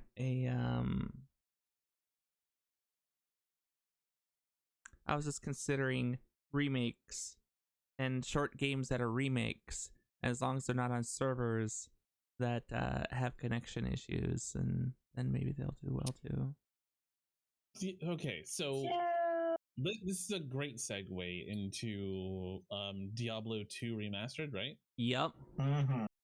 So I will tell you my background with this game. I never played it when it came out. I have a zero nostalgia. I bought it to play with some friends. I played it by myself because as you do, you buy a game to play with your friends and then you never do. Accurate. And so I bought it. I played it for like 3-4 hours. Didn't really. I was like, well, I might as well just be playing Diablo 3. This feels kind of meh. I had no problems with connection issues, but I also only bought it from the Blizzard store on PC. Mm-hmm. Well, what I can tell you is that the forums have been littered with a lot of posts about connection issues with character duplication issues where you can log out but your character stays in the server, thus you are unable to log back into the server later on because of it. The game score has gone from a 4.1 to 3.6 earlier today, and the game continues to drop in scores overall with user information, and a lot of it just ties back into these server issues that happened with Diablo in this case, and it's all Blizzard server related, right? Like the game itself, the team that remastered it apparently did a really great job of remastering it and creating the content to be true to what Diablo 2 was, but when it came time to connect and play online with those people that you ignore. Oh, that's why I didn't have an issue. I played by myself. That's why. That makes sense. That's why you didn't have issues. If you were to play online with multiplayer, that's where you'd more than likely run into issues. And that's where a lot of the issues have been. I totally understand that. Yep. So, I mean, one of the big things that has been of discussion is it's been a long enough it's been a few weeks now, and they're still having problems, and they should really issue refunds to people that want refunds. I 100% agree. Furthermore, one of the things that this isn't new for Blizzard. This just isn't new for Blizzard games. Yes, it is. It always starts this way. It's always. Yeah. I mean, I've talked about it before, but talking about Diablo, error 37. Yeah. Oh yeah. I mean, Diablo, WoW, Overwatch. Yeah. Yep. Do they have other games? StarCraft. Heroes of the Storms. Wait, did StarCraft have issues with servers? I don't remember. I mean, everyone complains about issues with StarCraft, but that's mostly because of the nature of the game, so it's very hard to tell. Yeah. Lag killed me. It wasn't my crappy useless APM. I was clicking on the hatchery 50,000 times in 1 minute. Cripes. Yeah, I mean, you're not wrong there, but it's a continuing thing. So I guess my question, I want to hear what you two think about this, is that other publishers have recently lost good faith with their consumer base, not pointing fingers at Bethesda at all, but that goodwill and that good faith that their fan base has had. Do you think Blizzard runs the risk of losing that once and for all, especially considering some of the other PR they've had recently? I'm much more concerned about the other PR, to be frank. Like, all of the things that are going on in their workplace, like, that's kept me from playing Blizzard games, period. Like, I'm playing Storybook Brawl and not even touching Hearthstone's version of their auto battler, even though I presume it is a very, very good game, because I don't have interest at this point. Sure. What I can say about this specific scenario is that the Blizzard fan base, when there is a problem, they are very, very vocal about it. Yes. And yes, they are. And seeing this and knowing that this is going on doesn't surprise me, because that's the way that people are, especially that's the way they've developed their fan base. That being said, I don't think we've ever seen something quite like this where 3 weeks down the line, they're still not doing anything about it. That's a next level that that could turn some of that fan base, because they have been so ravenous about these issues in the past and have summarily gotten things resolved afterwards. Sure. Yeah. For me, is this the end of Blizzard, as a lot of people would say? I don't think so at all. No. Is it the end of Blizzard that we knew? That's definitely potential. This is like a big thing. I think the issue when we talk about how fans react to developers, sure, that can affect their bottom line, but as we all know, business isn't really necessarily about what fans want so much as what the investors want. Mhm. When your name is strewn across like all of the internet on many various articles out there and e-zines and everything about how shitty and how toxic your work culture is, to the point where you are the quintessential, like, you are the example of bad work environments. Mhm. That gets investors' attention. That makes people pull out. Well, I mean, that's what grabs the I attention don't- of agencies like the SEC and whatnot, right? So Right. When you get involved with the government truly cracking down on your company, that's when investors are like, oh, maybe we shouldn't invest, you know? So, like I said, if fans are pissed off, investors generally don't care, unless it's like, you know, to the level of which Cyberpunk was, right? yeah. But even then, like, they didn't care all that much. But when it's the government caring about your company, that's when investors are like, oh, Mm-hmm. So are we going to see the end of Blizzard? I highly doubt that. Are we going to see the end of Blizzard that we once knew, that's finally, you know, coming to justice for the things that they've done in the past? Yeah, probably. I think so. So I guess a question to follow that up on then is when is an old studio or / publisher the end of, you know, and what I mean by that is, so we say that, but you have like a lot of the veteran longtime employees of Blizzard are gone, right? You look at another developer like, say, BioWare. That original group of developers that made BioWare, they're not there anymore. Are they I still? actually have an answer for this. Fire away. You know how you know when the company is no longer the company that you once knew? How? When they start to look like Atari. Ooh. Okay. Dang. Ouch. It hurts to even say, because Atari was loved by so many people. Yes. And they still very much are. They have that brand recognition, but now they're just going into the mobile market. Yep. Primarily. And the mobile market, unfortunately, is known as like a toxic cesspool that is well, mobile market, like gotcha mechanics and stuff like that. And it's rough, because on the one hand, I understand that it's a market, it's a legitimate market, and there absolutely are mobile games that are legit. But so many aren't. No, they're not. And so Atari is just kind of there. They're no longer the leaders pushing the industry.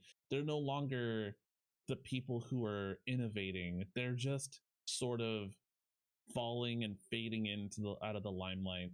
Their brand is recognizable to those of us who grew up in the 80s and 90s, but they're essentially gone. They're no longer that company. So I foresee any of the companies like Blizzard or whatever, Bethesda, if we're going to see the end of them, it's not going to be the way you think, where it's like, that's the end, the brand no longer exists. It's going to be like, we're moving to mobile, you know? Hearthstone. That yeah, you know what though? That is a solid answer. That is a solid answer, and I mean, just look at the reaction. You know, as soon as you said that, I mean, you're absolutely right. It hurts to say, but it's true. Like, we're not going to see the end of Blizzard or Bethesda. We're going to see them fade slowly, painfully into obscurity. It's like that favorite band of yours that doesn't have any of the original band members anymore, but they know the tunes. Yeah. Although, if those band members, you know, were absolutely toxic to all of the people around them, maybe it's okay that we have these different performers anyways. I think that there's an important recognition there that, like, at the end of the day, we're all here to live our lives, and gaming is a part of the enjoyment. But if it's literally to the point where it's affecting other people's lives to the point where they can't function, they can't have their career, and they can't be who they really should be, then that change, however rough it is worth it. It's so tough for me right now to be nostalgic with everything, with like Mike Morhaime no longer being an executive, no longer being involved with Blizzard, being like, oh guys, I'm so sorry, I messed up. You know, like, okay, that stuff was going on well beforehand. How long was I sitting out here lapping up a game where all of this terrible stuff was going on in the background? You know, it's Soylent Green. Right. Well, to borrow an idea from a friend, nostalgia is a trap. It's your own worst enemy. It is. It really is. It is so sad, but it definitely is. And it right. And this is a friend that's a content creator, has been a content creator for over a decade, right? And talks about his old stuff and people that loved his old stuff. And he's like, nah, man, you're just nostalgic for it. It was, and he would go on these huge sessions of just talking about it. But it's nostalgia is nothing good about it. And I think, unfortunately, that's part of what we cling to when we look at those old teams and those old houses that did what they did. Okay, so I have a counter question to you guys. Sure. Name 2-3 companies, game developers who are pushing and leading the charge of innovation and innovation and innovation and innovation and innovation and innovation. I'm struggling to come up with an answer. You know what the answer is probably going to be? It's going to be an indie dev. 100% is going to be an indie dev, yeah. Because they're the people who are willing to take the risk to do something different. Yeah. There's a game that I was just talking about on stream yesterday called Undying. It's a game where you play as a mother in a zombie apocalypse, and you've gotten bit. So it's a crafting survival. It's an isometric crafting survival game where you are going to die. You are definitely going to die, but you have a son, and you have to craft like a base and teach him things before you die, so that he can survive. I've not seen a game like that. What about you're asking about that? Toby Fox,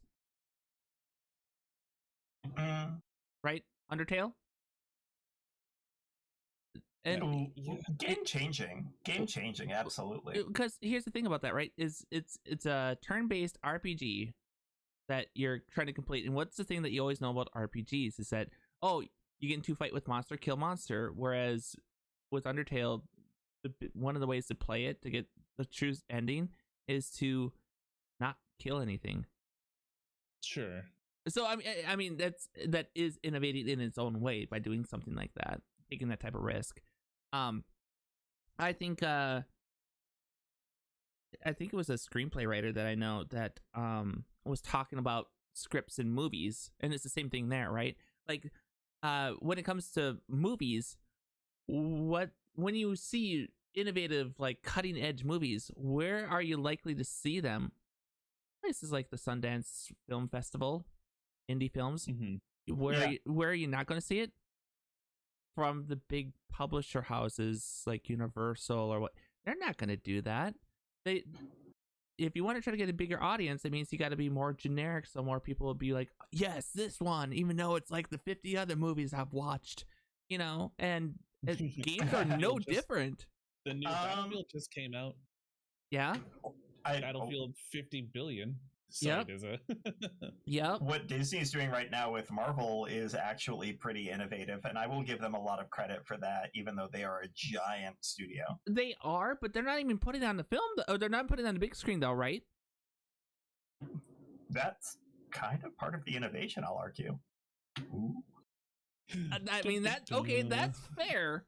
That's fair to a degree, right? Some of those shows like Loki or What If being over on Disney Plus and using that medium for it and streaming services for that.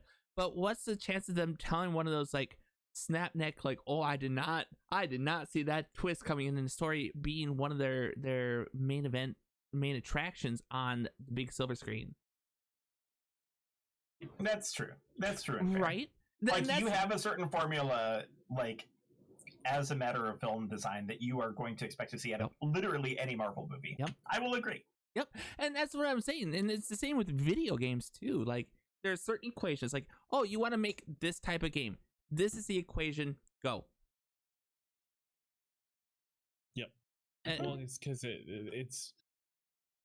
it works, right? It's the how to create a game cookie cutter, or how to cookie cutter a movie. It's just using tropes and cliche crap over and over again in different ways. Yeah. I will say, and this kind of goes back to my feelings about Metroid Dread from earlier, is that you don't have to reinvent the wheel in order for it to be novel and interesting. Like, I don't think the stealth sections of Metroid Dread are why I enjoy it, and it's actually a detractor for me. What I get out of it is what they've done new that's more nuanced in their design. And I absolutely love that. And I think there's even a certain joy to literally going back to the exact game before, although that is full on nostalgia, nothing else, just to be able to make that comparison. Might not spend an extra $40 for it, but whatever. Yeah. So I don't know. So well, before we move on, Excessively Salty in chat says Coffee Stain Studios, they made Satisfactory, Deep Rock Galactic, and Valheim, and also Goat Simulator, but arguably the most innovated game of our time. It started all simulators, yeah. Yeah. There was definitely no other simulation games before Goat Sim. It's not like that. It's true. Yeah. Not like that. And I kind of agree. Like, it is definitely going to be. So I would say, arguably before this year, thought that it would be one of them would be CD Projekt Red, which is in hot water again. By the way, I don't know if you guys heard this. They had to pull a game off of GOG. Yep, I did hear about this. Wait, what game did they pull? Please, Heepoh, if you may. God, I don't remember the game. It was like a very popular game. Hang on. I know what you're talking about. I heard about this too. I love that the hipster glasses just came. It was a popular game. I don't know anything about it. No, it was just like they pulled a game like literally this week, and I can't remember the name of it. Everything I find is just Cyberpunk. Oh no, they got in so much hot water because it actually has a DRM, and they were like, why did we put this on GOG? Oh my god, why can't I remember? I'm trying to find it too. Oh, was it Hitman? It was Hitman. Yes. Was it Hitman? Okay. Yeah. Oh yeah. I like how I have like approximate knowledge of many things, my friend. So the video game from IO Interactive, Hitman, Game of the Year, edition has been pulled from the GOG store. This has happened after weeks of player complaints and backlash that happened due to the game's DRM requirements. Why do you think this was CD Projekt Red, though? Maybe they... Well, CD Projekt Red... Did they publish it? No. CD Projekt Red owns GOG. Oh, duh. Yeah, I'm an idiot. Now I know. Yeah. Yeah. So they got like this is the second thing this year that like CD Projekt Red is in. Not to mention there was even more like allegations of like very poor work environments for women in and yeah, it's just not. This whole year has been a really bad year for CD Projekt Red, and this is just like the icing on the cake. Yeah. I mean, it's small. I think it's more just the fact that it was on there, but the fact that GOG is supposed to be DRM free, and yet, I mean, this is a Squeenix game. You know, Hitman's published by Squeenix. They're going to have DRM. There is no way to avoid that. It's just like trying to. It's just like trying to put an Ubisoft game on your platform. It's like, what do you? If you're looking for DRM free, that ain't the publisher to go with. Sorry. Yeah, and that workmanship, the work environments, it's just, that's a big ongoing thing so you had Ubisoft, you had Activision Blizzard, you had CD Projekt Red, and then you also have Paradox. Oh my gosh. Yeah, Paradox. Their studio too. So the whole Paradox Interactive thing is like really painful for me to talk about, because they are like my go-to most favorite developer and publisher of games. Like, I loved them, but this I mean, this is another thing. If you guys are not aware, Paradox is subject of additional reports of discrimination. Multiple women tell UK and Swedish press about a toxic company culture where harassment is accepted. So this is this is not just the first time that this has come out about Paradox. This is another time. Right. This is in addition to the report that came out, an internal survey that came out in September and was released the day after the CEO resigned from her post. This says Paradox's treatment of women employees is at issue again, as a pair of press outlets have published reports backing up Swedish union group claims from last month that the company has fostered a culture of bullying and gender discrimination. So this is again like another thing that we're constantly seeing in the games industry. And I think that this stuff is good to come out, because it is pushing change in our industry, because it is so toxic. It has been toxic. And it's like since last year, right? In June, like when we finally had like some serious things happen on Twitch where we just said, you know what? No, we're not going to deal with these people anymore. And we got rid of a lot of streamers out there who were preying on women or just being toxic and grooming people and stuff like that. And this is kind of the industry cleaning itself up too, finally. And it's so freaking sad to see like another developer that, you know, was leading the charge for a while with like, you know, Crusader Kings 3 and stuff like that. Grand strategy games that when you think grand strategy games, you think like Paradox games primarily. I mean, I'm sure there's a couple of others, but you know, it's really sad and frustrating. Because it is. It absolutely is. But it's a ongoing trend, and it's a prevalent issue that's been in this industry for a long time, and yeah, it's finally getting slowly cleaned up. I think a lot of the different places are going to have to show how their house isn't dirty, because we're finding that no, we should be flipping your house too.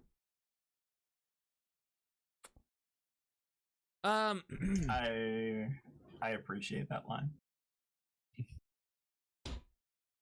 I don't know any other way to put it. So here's a question: as a layperson, as a lay gamer who very much enjoys some of the games that are out there, right? Like, I know with Blizzard, I've just flat out said, you know what, I've got alternatives that I'd rather play. I'm just going to play those anyways.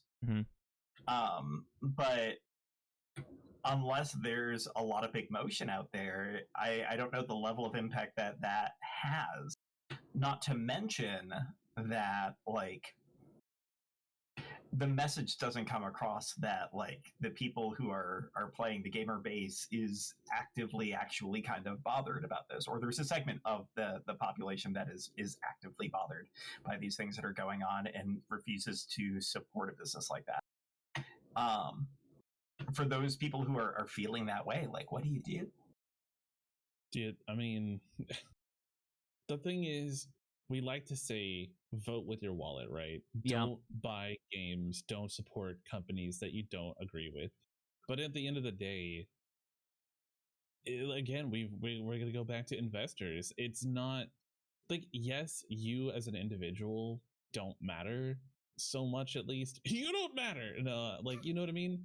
Like, if you decide to not buy a game, that's not really revenue that they're like expecting. They're expecting to lose some revenue from various different things. They still have projections. They still, you know, that there's literally people dedicated jobs is to find projections and tell like the company what they should expect in profits. So are we really truly individually making a difference by ourselves? No. But if there's a certain amount of people, eventually, what is the Reddit slogan? 8 together strong. You know, like, that's the only time that we're going to actually be able to get any change. That's the only time. Yeah. And it has to make a lot of people angry. And the problem with that is that you have counter movements to that movement that you see all the time as well. Yep. So I don't know. It's not an easy answer. It's really not. Yeah, I mean, it's a difficult question. It really is, right? I mean, understanding that putting your money into it, once you've done that, you've done it. So, you know, don't be that person that, I'm not gonna support this anymore. Well, you've already bought the game, so what do you care? What does it matter? Well, and not to mention, it's such a negative strategy, right? It's all removing things. Stop playing this. You know, stop buying that. Like, what's something that can be proactive and positive and help out, you know, the women who are in this industry who deal with all of these sorts of challenges, like, who's helping them with, you know, the funds that they need to get the support to make the claims that they're doing. Like, maybe that's the direction. Support companies in which are willing to listen and actually make a difference by like taking these companies to court and stuff. Is that what you're saying? Possibly, but even just like charities and organizations that support women in the game environment, like in production, in development and advertising, like, if there are charities that are out like offering scholarships to get more people into the field, like, when we have more people in the field, we will also see the sort of change that we're looking for as well. Yeah, I think that's another thing, is that our industry seems very large from the inside, but in reality, the games industry is such a tiny market. It really is so small. It really Especially, is. Like, when you start to like start to learn, like, meet people in the industry, and you start to realize that, like, it's a really small community. It's a very small community. So yeah, no, it really is. And you see that in a lot of this, even when you get into the subsections of this community, like, look at us as streamers. You know, I look back at Heepoh. You rated someone a couple nights ago, right? That I follow and know from completely different avenues and people, but we still had that overlap. I remember her. I met her before she was even partnered, and like this big person on Twitch, and it's just really funny that like you knew them. Oh yeah, no, I had drinks with her in San Diego, and I had drinks with her in Toronto. Like, I absolutely know her, and I'm friends with her boyfriend, which is even more interesting because I know him even better. You and I have never had a conversation about this person, Yeah, so I had no idea. Yeah, you rated her, and it was just like, wait, hold on, how do you know? What? Because yeah, I mean, I knew who she was through people in my roleplay community, which you're not at all part of. Yeah.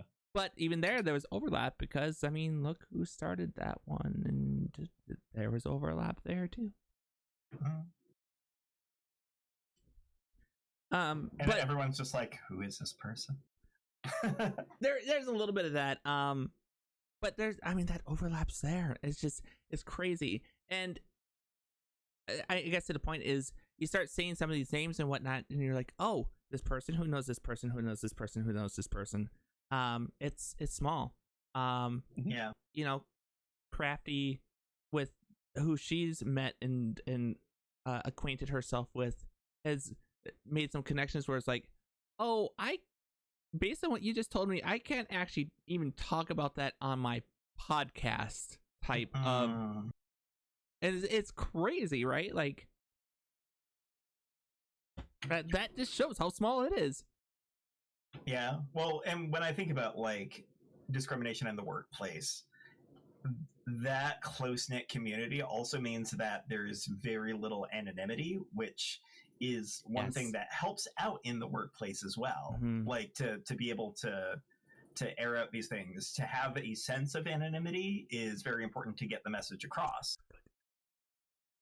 And that doesn't exist. Sorry, I heard someone's very clicky mouse for a second.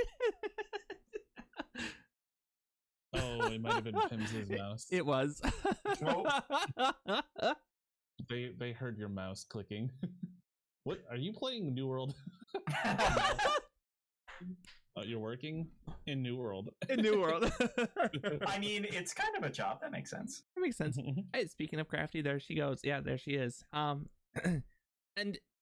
I mean, Crafty, you know exactly who I'm referring to in this case, and things that like, oh, I can't talk about that. Okay.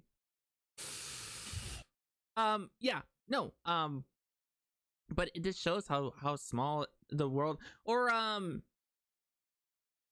we had, of course, you know, one of our previous co-hosts was the Unabridged Gamer, who introduced us to Megan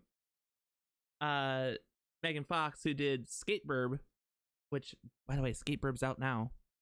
And that's been fun to play. But a streamer that I know, so I know and am acquainted with Empire, right? And one of his big things is his birds. So I was like, Pyre, I bet you would really enjoy his skateboard. He's like, oh, Megan, blah, blah, blah, blah, blah, and starts talking about it. I'm like, oh, shit. Okay, so you also know Megan. Crazy world. But like, if you were to take the gaming, the social circles that everyone has in this industry and just overlap them, those overlaps would be pretty big in some cases.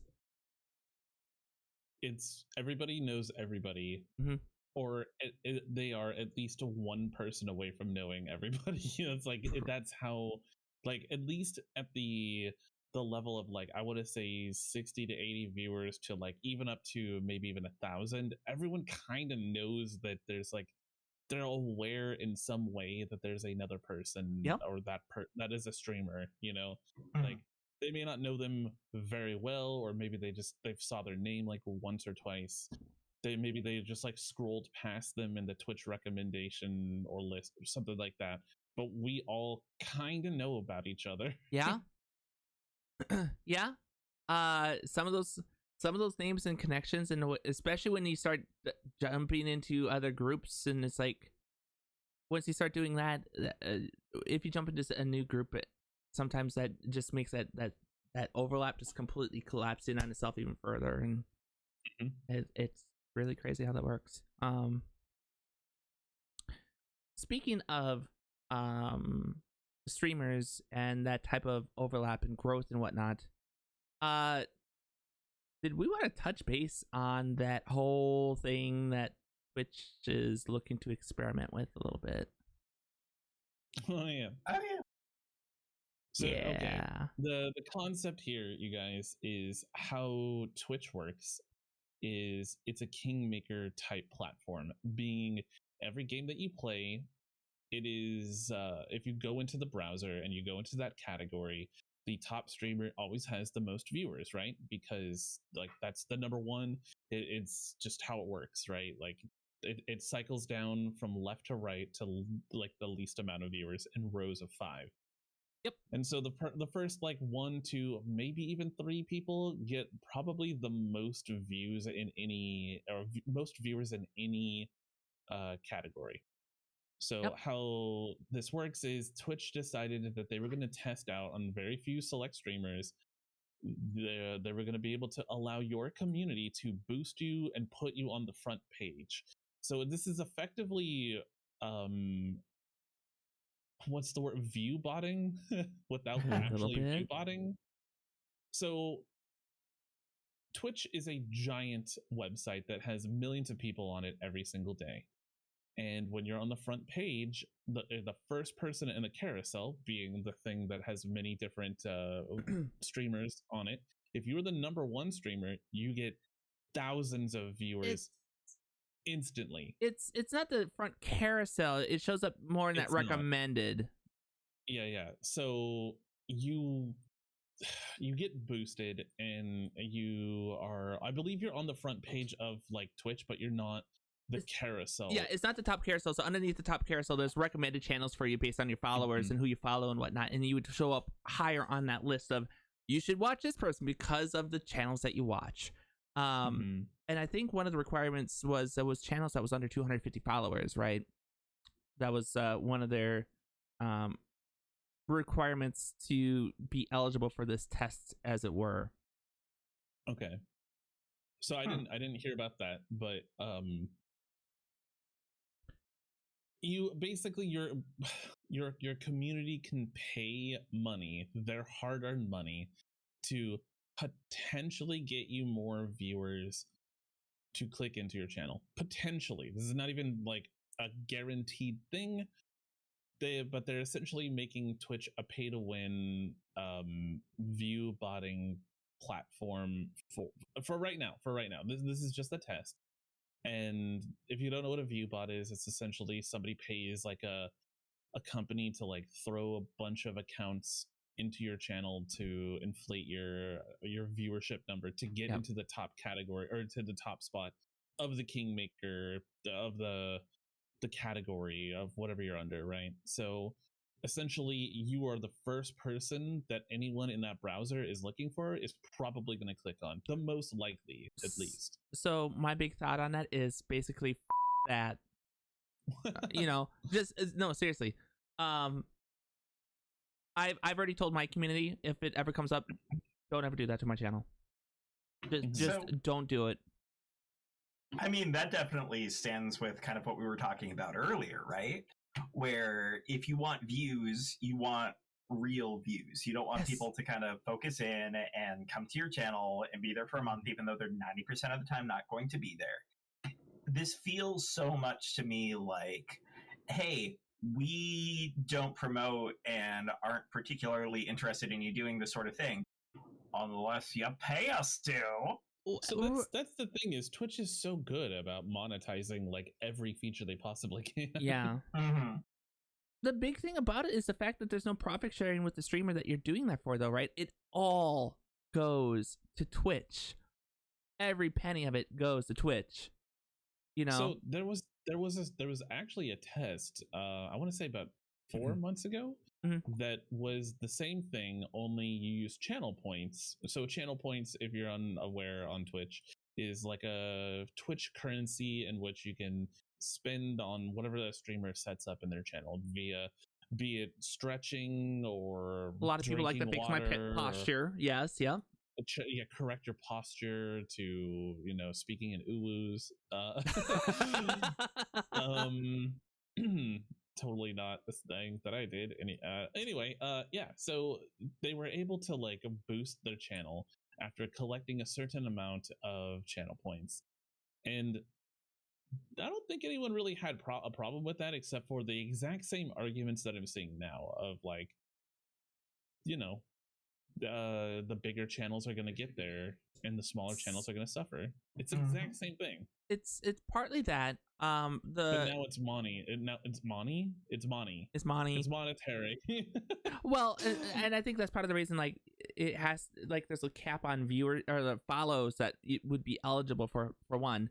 But seriously, if that person's already that small, that 99 cents for that push, like, just give the person 100 bits or give them the dollar tip through PayPal. Like, that will actually mean more. That will mean more. I don't. It doesn't do anything. I think the other problem with it is the fact that they decided to try to test market this or test it, while there's also a huge talk about the fact that Twitch has the largest cut of all the different content platforms out there. 50%. 50%. Yeah, they get a 50% cut of what you get. With subs, the largest of all the content platforms, they have the largest cut, and they decided to do this. We're like, well, if you don't like our 50% that we take, here, let us show you this feature where we take all the money. It's like, you know what? No, you don't do that. Why? You know, try to if it was more beneficial, other than we're gonna potentially put you up higher on a recommendation list, it would be one thing. But even then, it's like you said, or Pims and I have talked about this, where when you're on the front page, you get a bunch of followers, but they don't stick, they don't come back, because they're not actually invested in finding you. You're just the popular person at the time. It's the excitement of it. Right, exactly. It's the hype, it's the excitement, it's the interest in, like, once you're no longer on the front page, they don't come back. They if anything, they unfollow. And some people do follow and come back. Yeah. But it is so little. Of the 5.5 years I've had this channel, 5.5 plus years I've had this channel and broadcasted on it, to this day, although there are people I know that have been on front page, there's only one person that I followed from the front page, and I still follow to this day, and I still interact in her community. Yeah, I've been on the front page a couple of times, and I actually asked my community, because we were talking about this, and I said, who here followed me on the front page? And one person. Yeah. It was one person. Yeah, no, I absolutely believe that. It's just it's the same thing from people that get excited from raids and follow from the raids, and then they're like, actually I don't want to follow this person. Yeah. It's the excitement of that moment. Yeah. You want to make the person that you came over with look good by following somebody, and you get that recognition, and then you realize, oh, I actually don't care about this person at all, and I don't want to come back here. Yeah, and that's kind of what this does too. I don't think it actually genuinely helps much in the way of things. Like,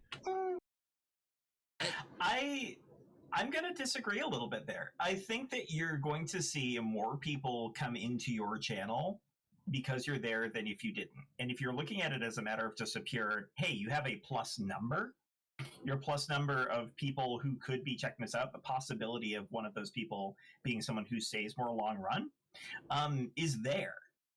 The fact that you have one person that you can point to say that they've specifically become active and been involved in your group after all of the years of streaming that you're doing, statistically, that's actually probably a bit of an anomaly.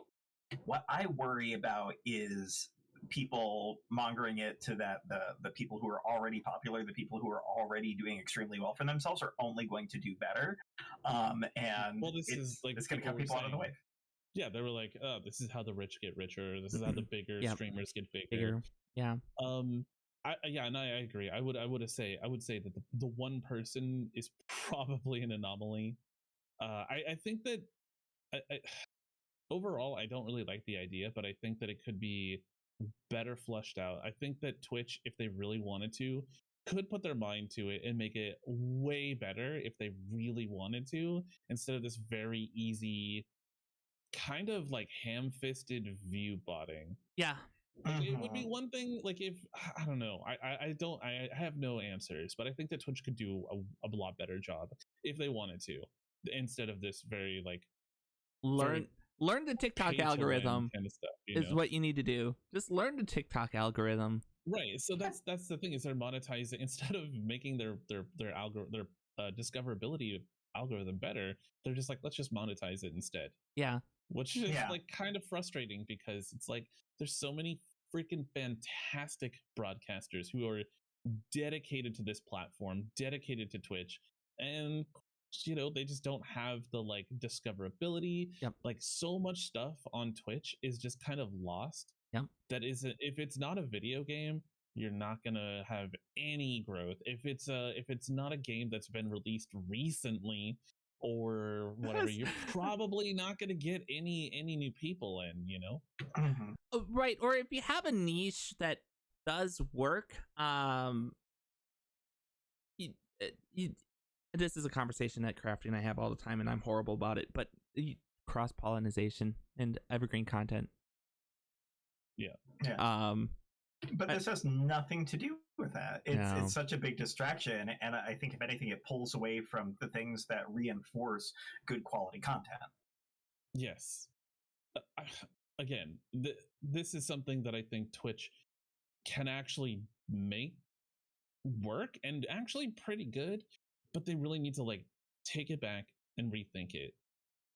Like, I'm not 100% against being able to do this, but I think that they really need to think it through, rethink it, make it less toxic, make it more like, how can we benefit not only just like giving these people a potential better like discoverability, spending money, but like, how can we make it genuinely help these people? Because I think that is something that they really should be.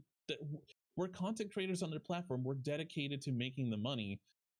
Let's get some like, let's not be parasitic. Let's be let's work together. I can't think of words. Collaborate. No work. Yeah, let's do some heckin' collaboration. Let's work together. Let's make this not about Twitch or not about the content creator. Let's make it about us. I think that's what we need. Yeah, I think a lot of that. I think anything that is true discoverability that isn't a pay to win, or like just well, just pay us and then we'll. If it's true discoverability, I think that would be a huge benefit. I think that there are plenty of fantastic people that are out there that can be found if the tools were just provided to them that isn't there right now, because they already got limitations based on what they're able to do. Dare I say, a review system for streamers? Would that work though?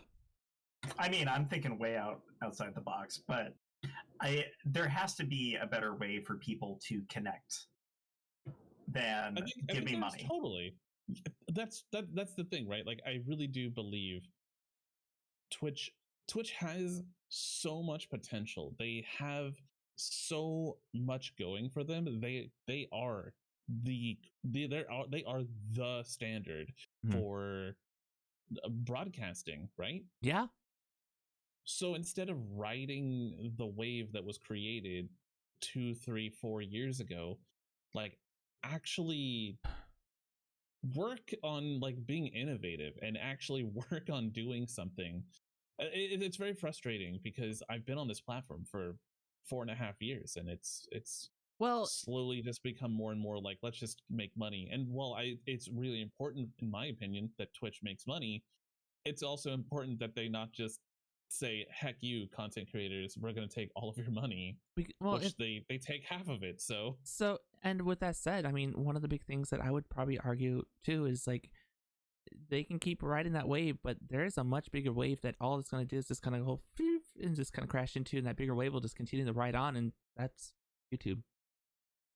Yeah, let's hope that Twitch has a good mind to realize and be able to reverse fading into obscurity, like all the other game devs that we've been talking about. Yeah. Because that is very much like, if investors start pulling out and stuff, like, I think I don't know, I hope things it'd be interesting to see what ends up happening with it.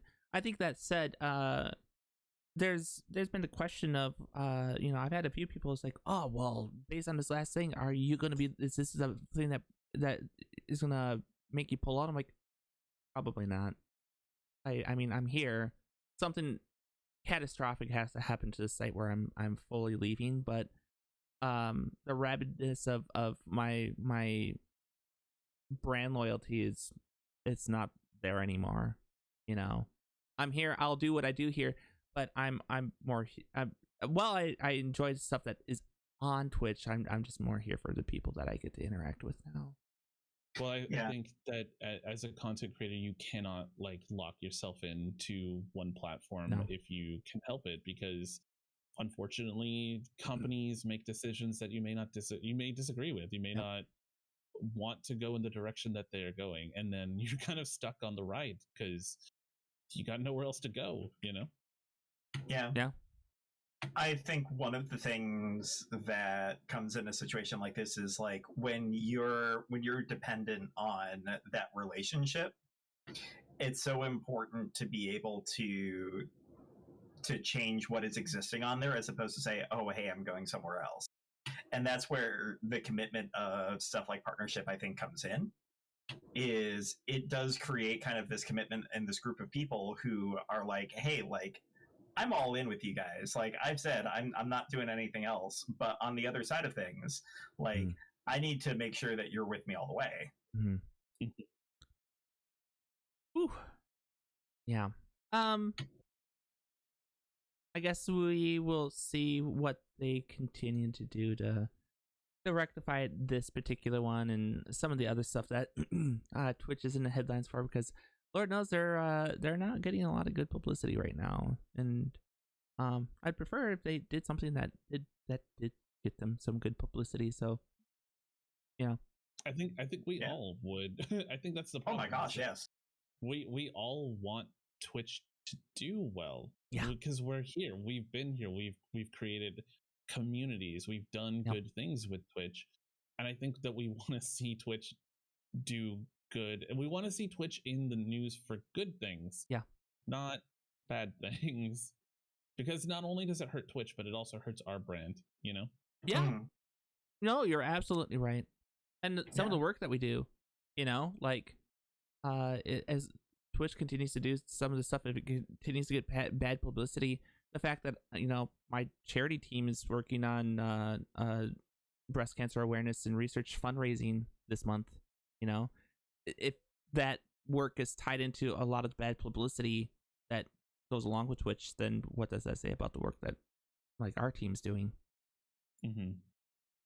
Nothing good.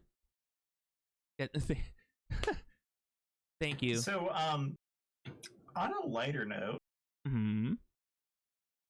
did you see the final announcement with Nintendo about their new subscription service?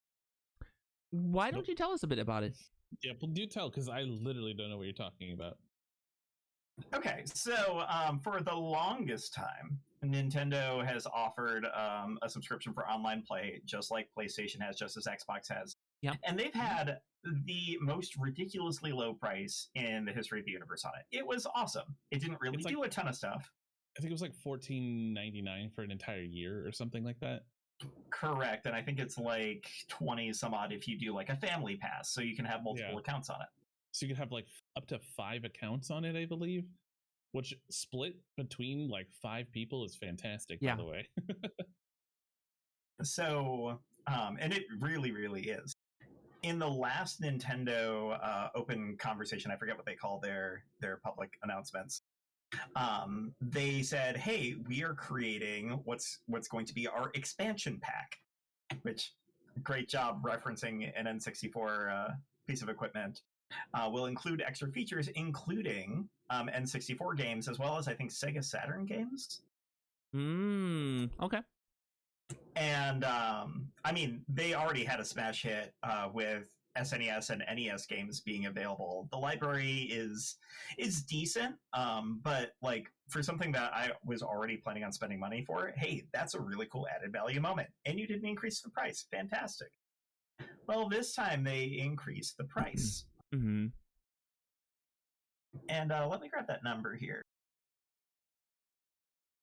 just to make sure I got it right. Sure. Yeah, I'm looking at for the individual level, it is $60 for the service. Ooh. Oh. Yeah, more than double what they were offering prior. And I think the family service is expanded to 8 devices now for $80.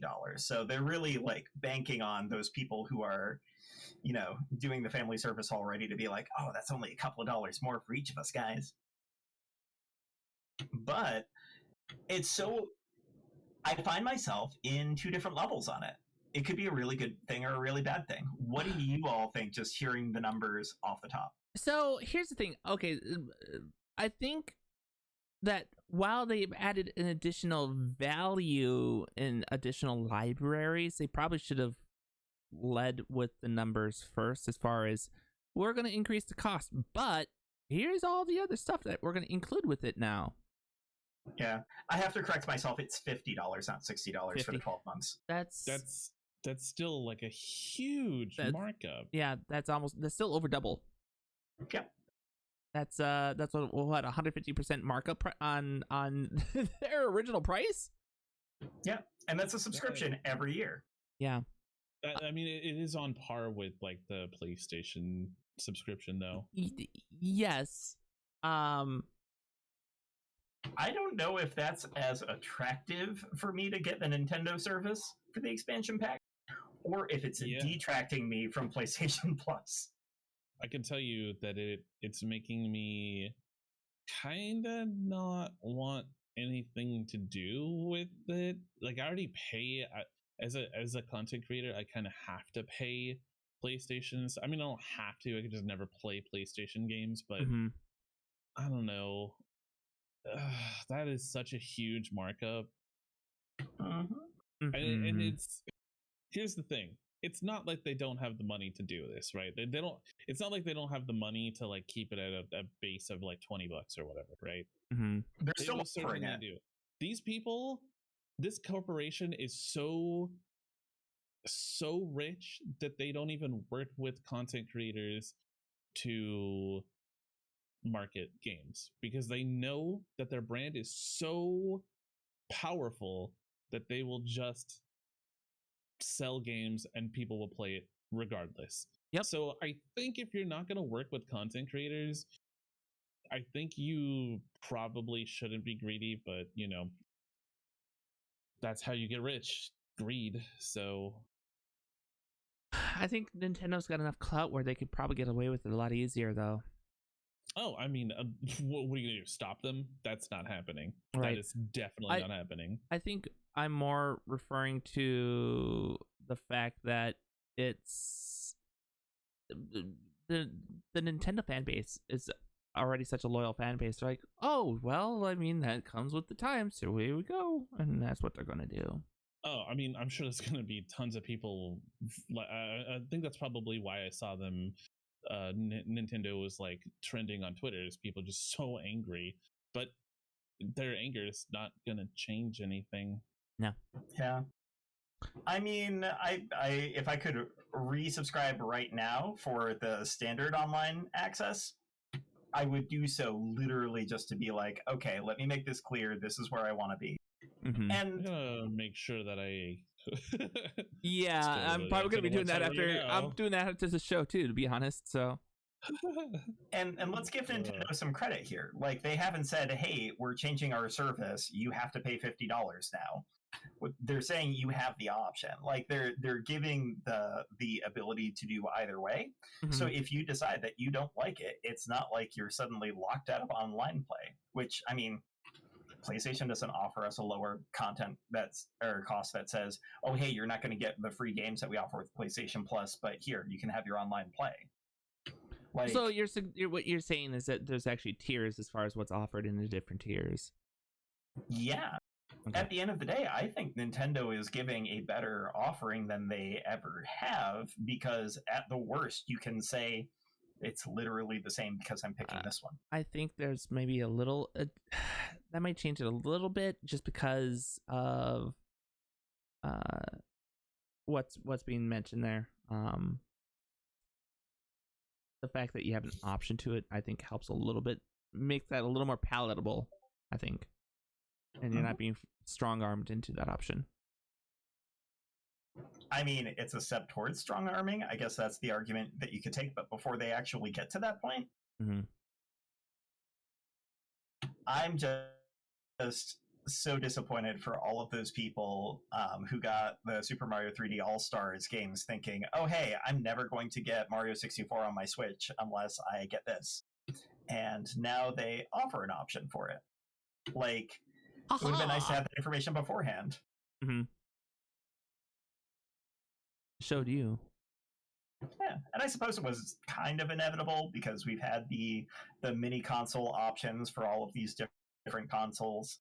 Like, wait, so would this?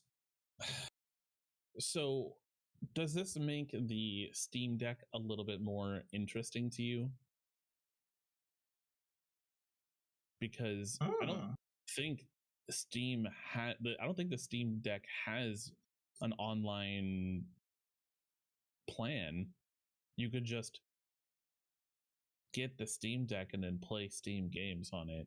Obviously, not every single game will work with it, and of course, it won't be the Nintendo games. But would it be the cheaper route? It is a little. I believe the Steam Deck is a bit more expensive, but in the long run, you're not spending any more money. Yeah, that's difficult because on one side of things, I think,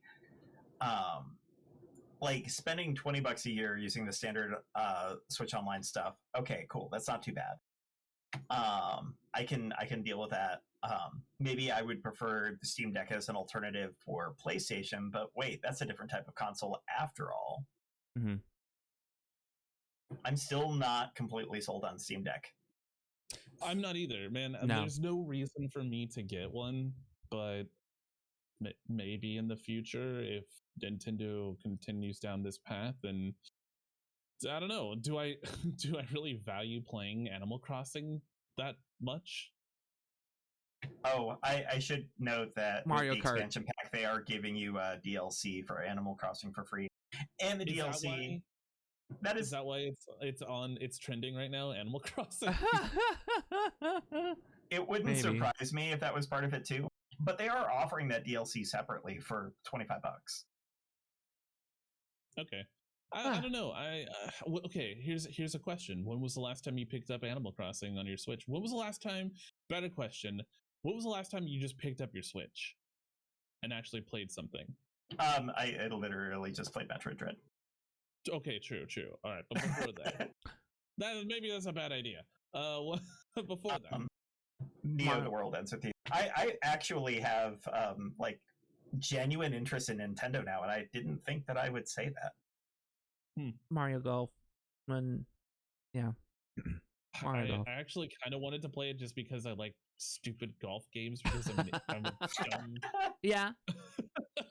I mean, I get that. But yeah, well, probably Mario Golf for me. I just so many PC games. I literally don't remember the last game that. Oh well, I think I was playing Monster Hunter Rise. That was the last time I picked up my Switch. Oh yeah, that was so many months ago. My Animal Crossing town is just like cobwebs, overgrown grass. And like cockroaches in the house that you have to clean up. Yeah, I literally haven't logged into Animal Crossing in so long. Oh my goodness! And I'm gonna go back, and people are gonna be like, "Who are you? Welcome to this godforsaken abandoned village." I mean, if you were already going to buy that DLC content, then hey, the $5 difference might be worth it for you to have access to Nintendo and Genesis games for a year. Sure. I could see that. Maybe. It's like a nice little deal. It's like a side deal type thing, little bonus. As long as the online game library options for that isn't garbage, like the NES and SNES options are. Because like the NES options, hot garbage. Yeah, there weren't a ton of things in the NES that I saw in that library that were appealing to me. Nope. Very few. Very, very few.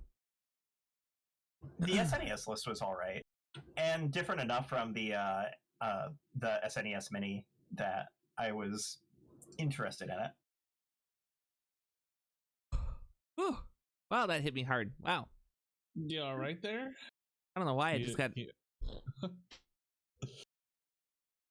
Couldn't hide that one. I don't know. Yeah. But I just paid for Mario 64. I don't want it again like this. Give me Diddy Kong Racing, though, and I am here. Oh my god. I have a problem. And that problem is not having Diddy Kong Racing in my hands right now. Okay, well, I was going to say, is it you don't have enough cowbell, but... All right. Also true. All right. That's, yeah.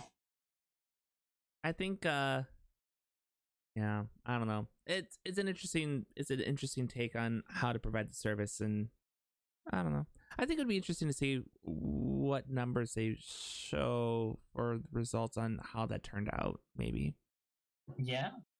I think ultimately Nintendo is trying to make the sort of money that the other console makers are grabbing. Mm-hmm, and I accept that and I recognize it. Mm-hmm. And I also will register that they're in a tough spot because they've been offering this super cheap alternative for such a long time. Like, how do you legitimize getting people into a different level? Mm-hmm. Yeah, no. You gotta give them more. That's the only way. If you're gonna charge more, you gotta give them more. And adding three more slots to your family plan is just not enough. Yeah. Well, and giving me games from 15 years ago as my free games. I don't care about that. You know how many of those games I have on Steam? Come on. I would rather just pay the less amount and then buy the games that I want. Yeah. Yeah, actually. Yeah. Mm-hmm. I agree. I think we've made it to the point in the show where we've hit the end of discussion, but before we go, let us do the shilling of what we've got coming up on our channel and where we can find each other. Dizzah, since we started the show off with you, why don't we go ahead and kick it over to you? Dizzah, where can we find you? What do you got coming up on your channel? Why, you can find me basically everywhere on the internet as DizzahGee. Why that is, nobody else has any interest or awareness as to what a DizzahGee is, but we do. I've been playing a lot of Storybook Brawl on the Twitch channel, and I don't see that changing anytime soon. We are going to run through the ranks here and see how high we can get before the end of the month. There are people who are at like 5,000 rank. I'm at 25 and change right now, and we'll see how long I stall out. So help hang out with me, contemplate whether Little Bo Peep is better than going and grabbing the big bad wolf, and we'll see what happens. Cool. Heepoh, what do you got coming up on your channel? Where can we find you? Just so much. Where you can find me is Heepoh, Heepoh, on Twitch, and the same, it's HEEPOH _ on Twitter because someone already has Heepoh.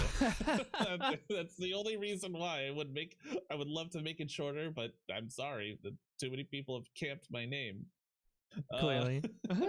It's right here on the screen. It's in the chat. If you're listening on any other platform, I'm sorry. Just type. It's going to be in the description, guys. It's going to be in the description. Okay. Yeah. Okay. I guess that makes sense too. Yeah. Yeah. And for this coming next week, we have so many things to touch on.